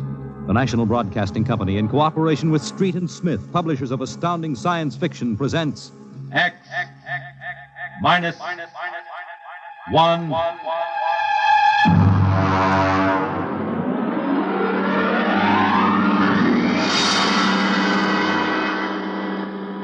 Tonight's story, Almost Human, by Robert Bloch. Have you heard of the new science called cybernetics? It concerns man's efforts to develop a perfect thinking machine, a robot electronic brain that will not only do man's work, but even do his thinking for him. A robot that is almost human.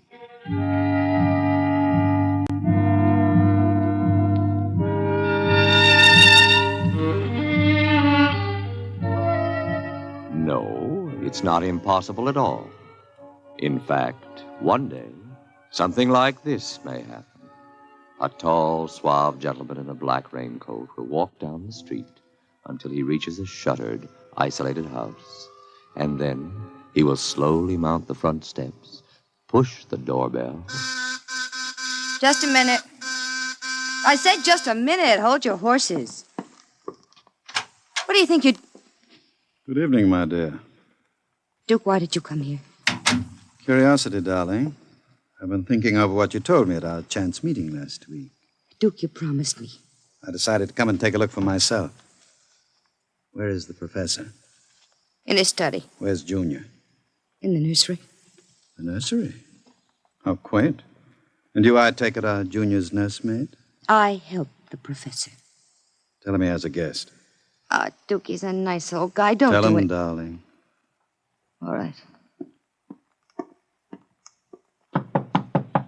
Yes? What is it, Miss Williams? Professor Blassman, a gentleman. Here? I don't understand. I gave orders no one was to be admitted to the house. He insisted. Very well. Wait here. I'll get rid of him. Sir? Professor Blasserman, I've come to see Junior. Junior?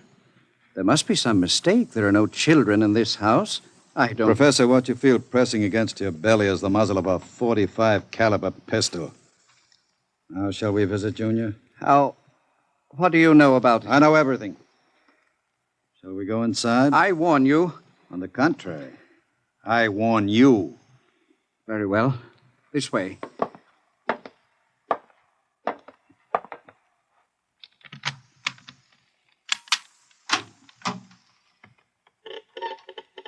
This is the nursery. Where is Junior? In the next room. Behind the door with a panel in it. Very considerately furnished. Mother Goose figures on the walls. Blackboard, toy blocks. Panda. Bunny rabbit doll. Touching. All right, let's see him. You can look through the panel. Mary had a little Oh, wow. Who'd have believed it? Junior isn't very pretty, is he? I was not concerned with aesthetics. Why do you hide him? Is he dangerous? The world is not yet ready for such a thing. Besides, I must study. As you can see by his play, he is very young, hardly out of the cradle.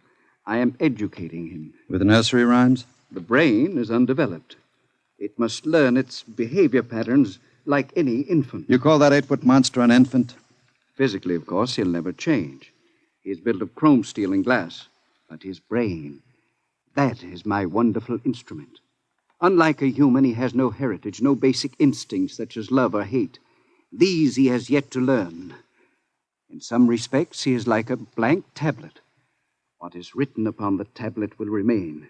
You mean he has no feelings? He will learn quickly. And now, if your curiosity is satisfied, I trust you will keep my secret. If anyone discovered... Open the door. I beg your pardon? The door, Professor. Very well. Junior, come here. What a monster. He talks? Yes. Mentally, he's about 6 years old now. What is it, son? Who is that man, Papa? Let me handle this. You may call me Duke, son. I've come to see you. That's nice. Nobody ever comes to see me except Lola. Play with me, Duke. Certainly, Junior. Oh, and Professor. Yes? While we're playing, you can have Lola and Miss Williams prepare my room.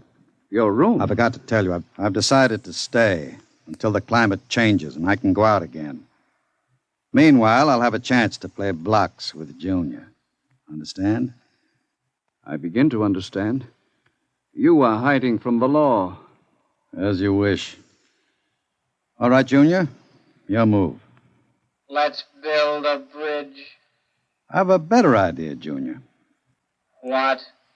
Let's build a coffin. A coffin? I don't know that word. Then I'll teach you, Junior. I can see the professor has been neglecting the moral side of your education. Very sadly.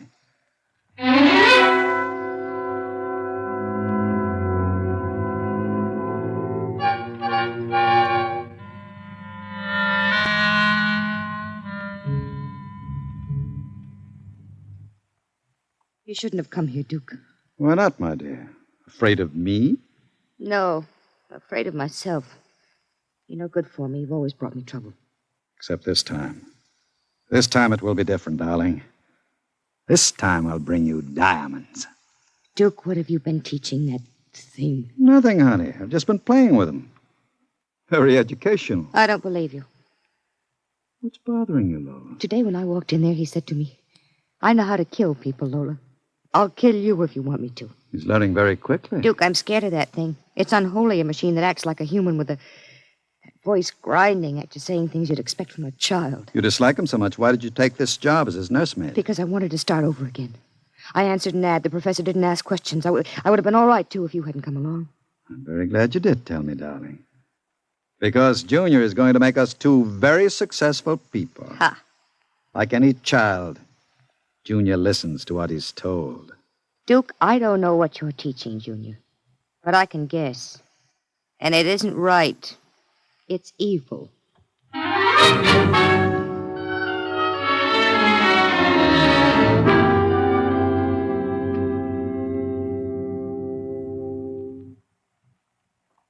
Now, write on the blackboard, Junior.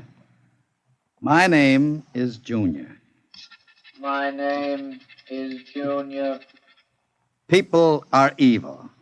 People are evil. Evil must be destroyed. Evil must be destroyed. The professor is evil. The professor is evil. The professor must... What are you doing? I warned you to keep out of the nursery, Professor. Go away. You don't even remember me. I know you. You are the professor. You want to keep me as your slave. You didn't tell me that people are evil. People are not evil. People are evil. They must be destroyed. Stop it! I am not a child any longer. No, you're not a child. You're a monster. Junior? Yes, Duke. The time is now, Junior. Yes, Duke. Keep away from me. Junior! Junior, don't do it! Listen to me! Junior, listen to me! Ah!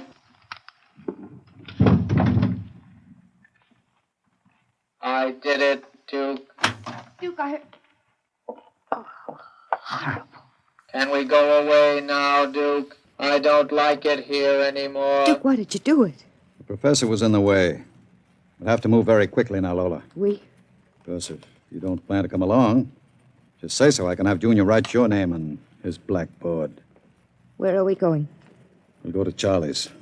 With Junior? With Junior. Oh, Duke, you can't. I'm afraid. Relax, my dear. The Duke has great plans for you two. Wouldn't you like to be independently wealthy for the rest of your life? No cares, no worries? Just good times and fine clothes all the time? The only way you get that way is by inheriting $1 million. Not when you have a fella like Junior around. I'm still afraid of him. Junior wouldn't hurt you. You wouldn't hurt Lola, would you, Junior? I like Lola. She's pretty. There, you see? He thinks you're pretty. Junior's growing up.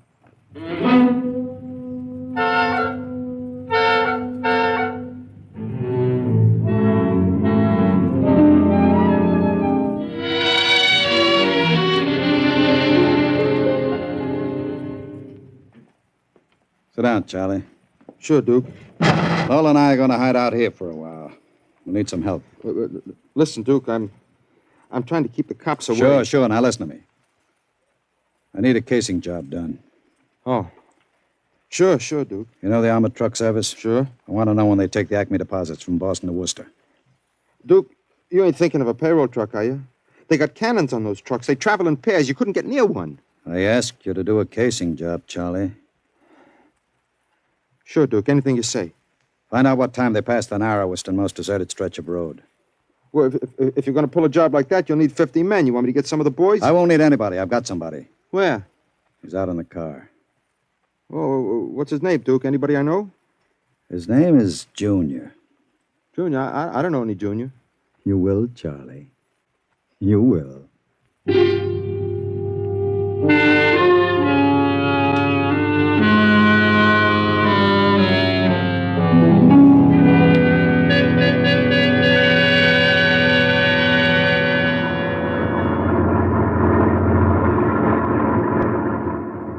Smoke, Sam? Well, thanks, Al. Whew, it sure gets hot in these armored trucks, huh? You'll get used to it. How much we hauling this time? About $250,000. Brother, could I use a hunk of that? Who couldn't? What's the first stop? Acme National Bank. Then we unload a payroll at the Bronson Watch Plant. Hey, what's that up ahead? It looks like something shiny on the road. Throw up your spotlight. Right. Holy smokes, you see what I see? It looks like a mechanical traffic cop. About 8 feet tall. Standing right in the middle of the highway. Maybe it's a Halloween gang, huh? Guess they're trying out robot traffic cops. Can you get past him? I don't know. We'll have to slow down. Get on that gun, Sam. Let's take no chances. Right. I'll give it the horn. Don't budge. Where's our escort truck? Pulled up right behind us. Thing won't move. Sure looks like something out of Buck Rogers, don't it? That's a heck of a note, blocking traffic like that. We'll have to try and get past it. Here goes. Holy smokes, it's moving. Hell, it's coming toward us.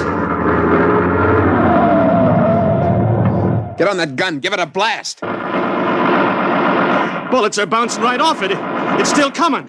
Al, back up. I can't. The other truck's right behind us. Al, it's lifting its arm. It's going to smash our window.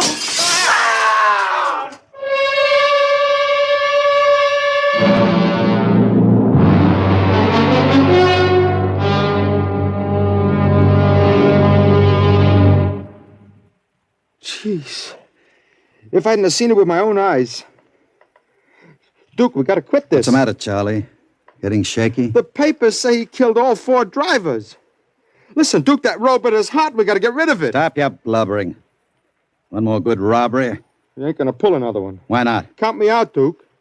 The law's going to track that baby. Are you quite finished, Charlie? You got no heart, Duke. You're like Junior, all steel inside. And you're just a big, warm-hearted slob. I suppose flowing with the milk of human kindness. Well, I got nerves.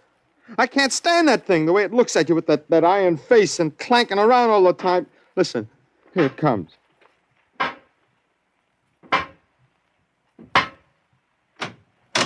Hello, Junior. Hello, Duke. I've been talking to Charlie. Yes, Duke. You know what I think, Junior? I think Charlie's yellow. You know what happens to people who turn yellow, don't you? Yes, Duke. Tell him. They're evil. We have to destroy them. Huh? You see, Charlie? Junior doesn't like people who sing to the police. Duke, wait a minute. You know I'd never turn stoolie or anything like that. I never sang to the coppers in my life. You can count Junior. on me. I don't want no trouble with you. Stop him. I wouldn't... Yes, Duke.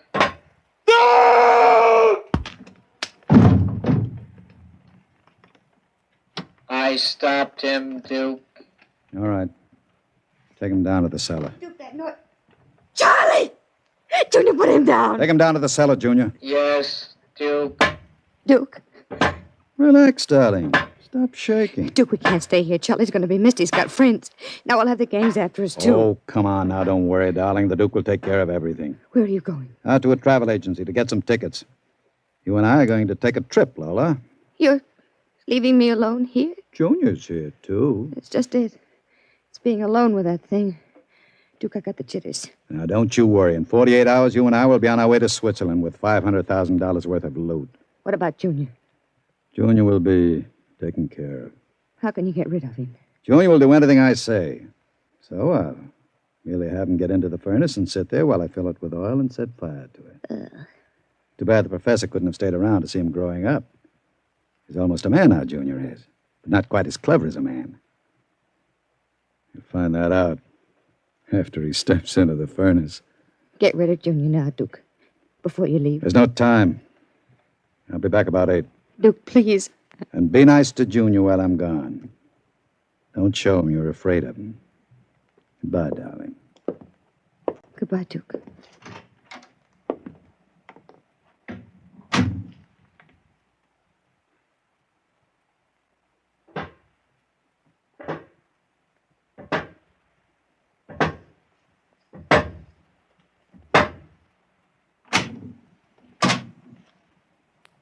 Lola.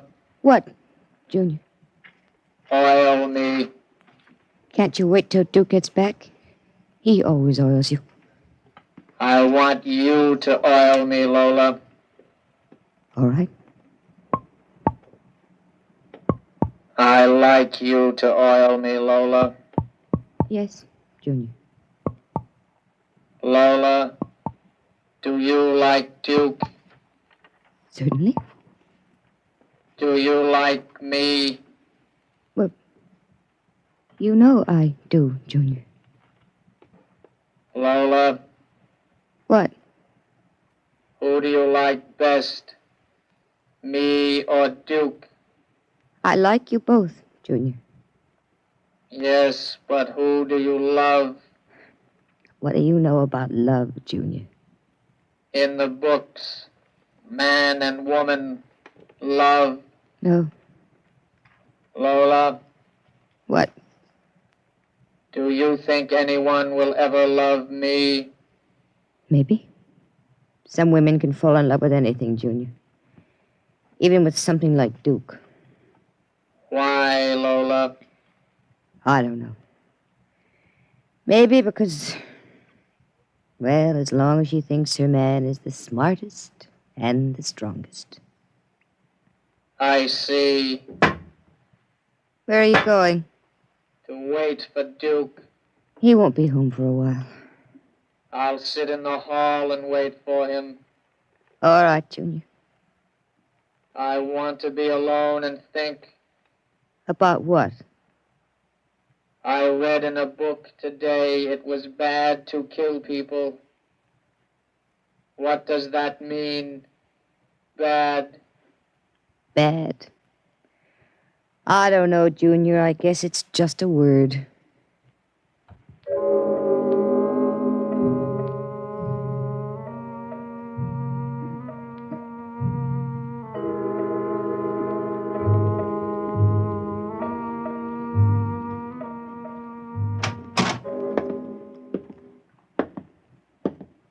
Lola?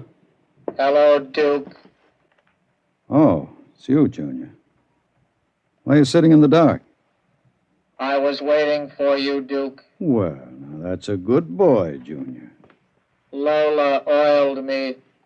That's nice. I tell you what, Junior. I've got a little job for us down in the cellar. Let's go down there. Now, Duke. Right now, Junior. All right, Duke. Are we going away soon, Duke? Yes, Junior. We're going away. What's in the cellar, Duke? A little surprise for you, Junior. You'll find out.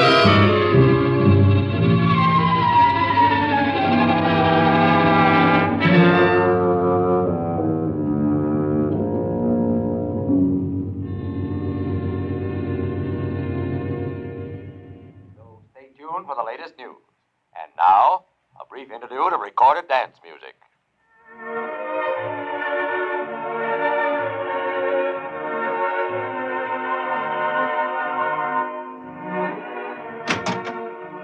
Duke? Is that you, Duke?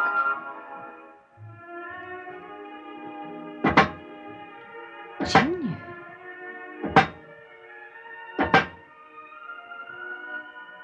Hello, Lola. I thought I heard Duke come in. He came in. Where is he? Down in the cellar. What's he doing? Nothing. Did he say he'd be up soon?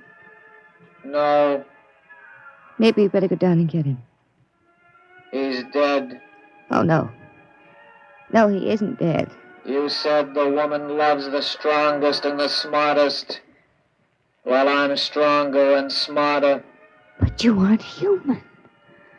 I'm almost human, Lola. No. No, stay away. Lola. Don't touch me. Those metal paws. No. I love you, Lola. No. No. I No, love no, you. no. No. No.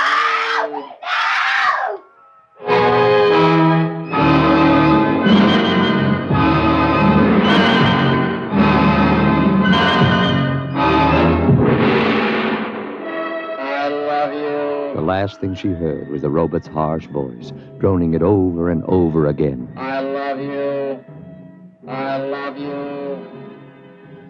I love you. And strangely enough, it did sound almost human.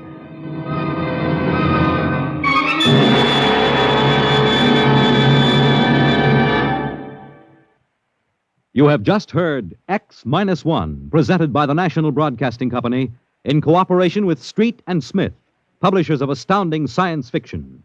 Tonight, by transcription, X-1 has brought you Almost Human, a story by Robert Bloch, adapted for radio by George Lefferts.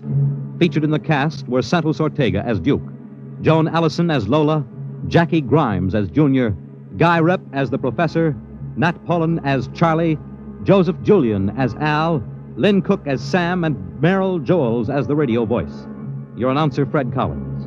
X-1 was directed by Ken McGregor and is an NBC Radio Network production.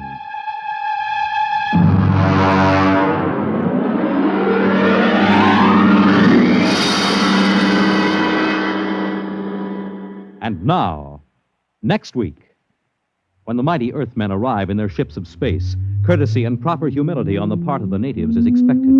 But some native inhabitants are too small to be impressed.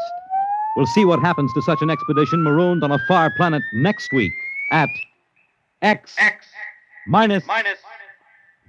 And that concludes this broadcast of Western Radio. Thanks again for listening, and check us out next time. Have a great day, and thanks again. Let's swing and sway with Sammy Kaye.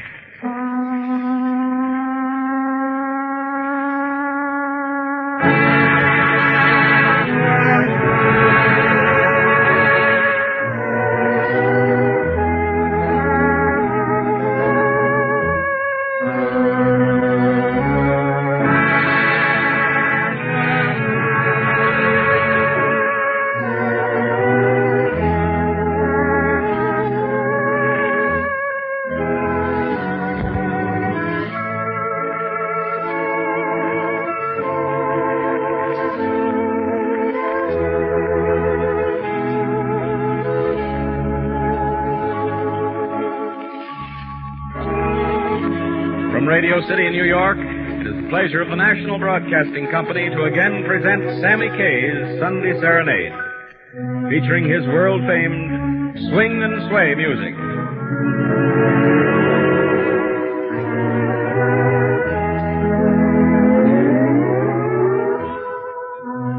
This is yours truly, Sammy Kaye, welcoming you most heartily to our Sunday Serenade.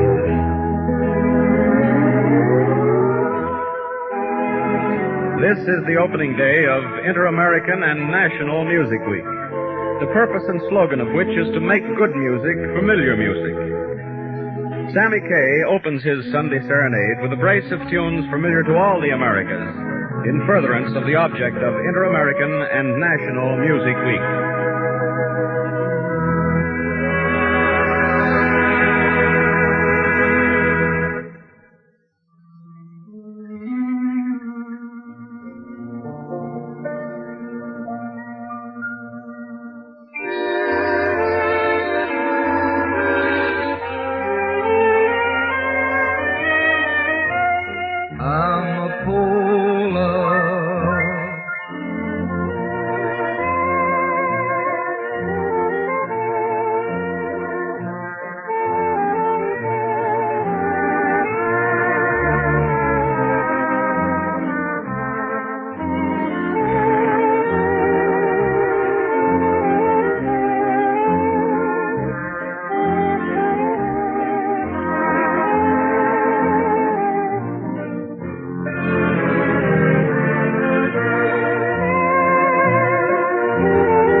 To a Lovely Girl, Lovely Words by Arthur Wright. I'm a Polar, my pretty little poppy. You're like that lovely flower, so sweet and heavenly. Since I found you, my heart is wrapped around you, and loving you it seems to be a rhapsody. I'm a Polar, the pretty little poppy, must copy its endearing charms from you.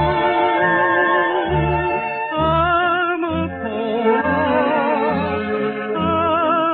Polar, how I long to hear you say I love you.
It was many and many a year ago, in a kingdom by the sea, that a maiden lived whom you may know by the name of Annabel Lee. And this maiden, she lived with no other thought than to love and be loved by me. I was a child, and she was a child, in this kingdom by the sea. But we loved with a love that was more than love, I and my Annabelle Lee. With a love that the winged seraphs of heaven coveted, her and me. And this was the reason that long ago, in this kingdom by the sea, a wind blew out of a cloud, chilling my beautiful Annabelle Lee, so that her high-born kingsman came and bore her away from me, to shut her up in a sepulchre in this kingdom by the sea.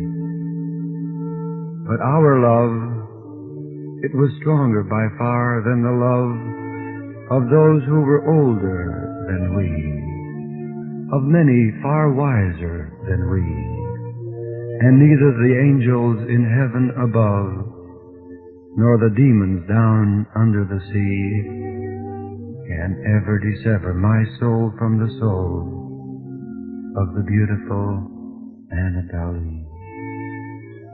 For the moon never beams without bringing me dreams of the beautiful Annabelle Lee.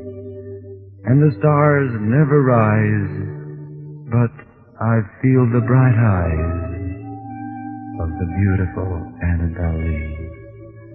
And so all the night tide, I'll lie down by the side of my darling, my life and my bride, in her sepulchre there by the sea, in her tomb by the sounding sea.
Irish miss, these words by a handsome Irish boy, Marty McKenna.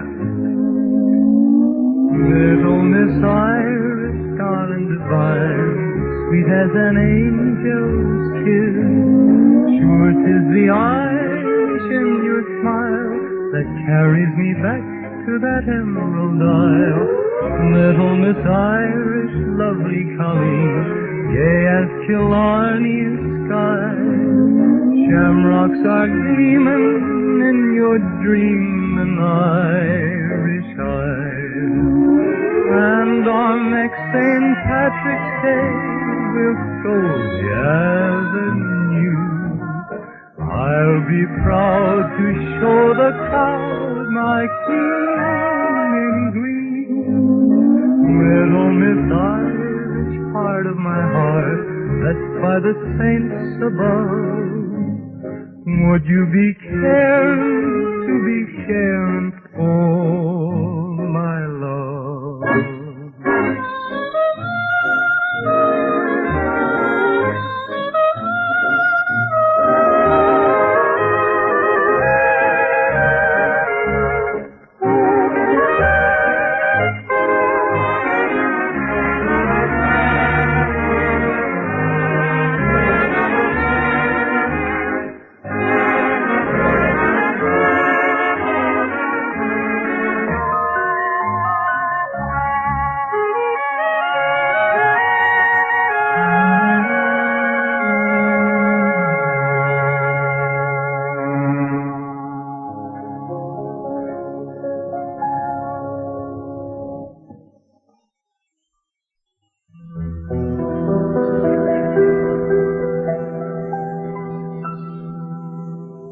A musical charm all its own.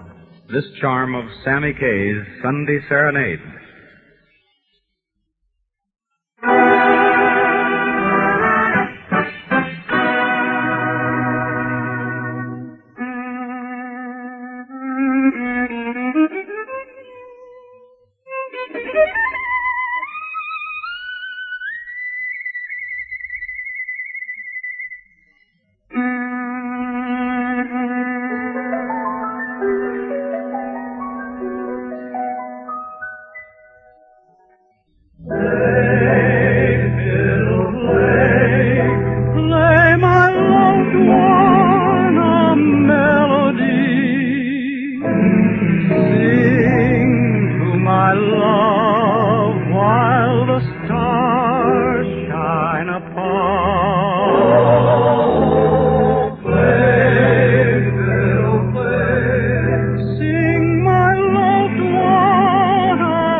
Leave me just a dream or two that never can be broken, a tender, lovely word or two in sacred moments spoken. Leave me for the lonely days a crystal memory wherein to look as would a seer for happiness to be. Take all the hours we have known together, night and morning, and burn them in oblivion's flame, their once loved beauty scorning. But before you light the fire, select one as a token, and leave me just a dream or two that never can be broken.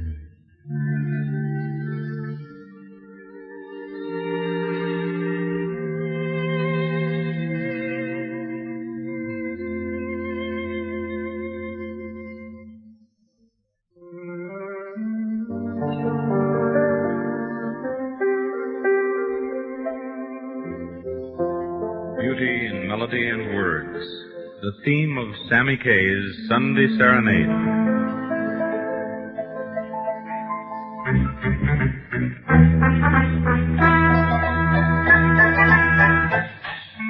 Moment musical.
grand song, we'd like to present to you Tommy Ryan.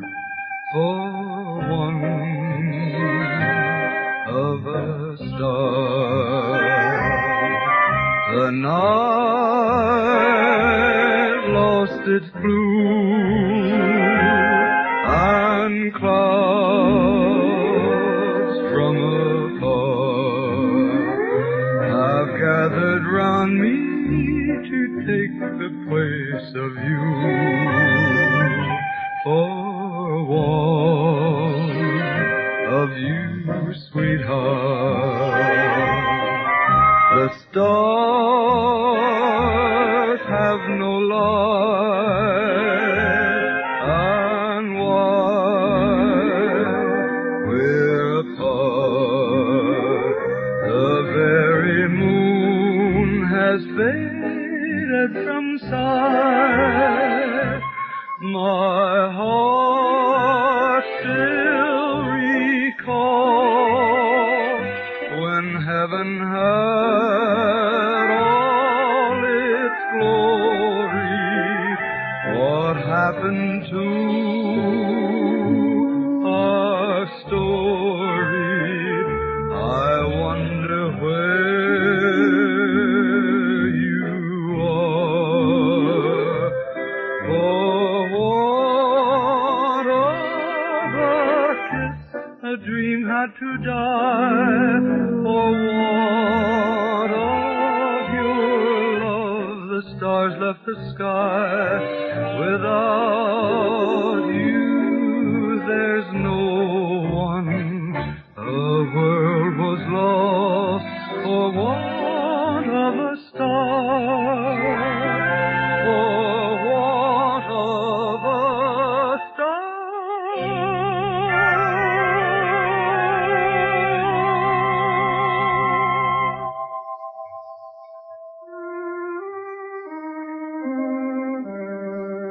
Now a page from our dusty manuscripts. A song not very old, but very beautiful. I give you my word.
next week at the same time, this is Sammy Kaye wishing you the best of luck, every happiness, and a most pleasant week to come. From our studios in Radio City, New York, it has been the pleasure of the National Broadcasting Company to bring to you Sammy Kaye's Sunday Serenade. Next week, the Sunday Serenade returns to its usual time of broadcast, 1 p.m. Eastern Daylight Saving Time. The poetic readings by Sammy Kaye were Annabelle Lee by Edgar Allan Poe, A Dream or Two by Noreen Freeman. This is the National Broadcasting Company, RCA Building, Radio City, New York.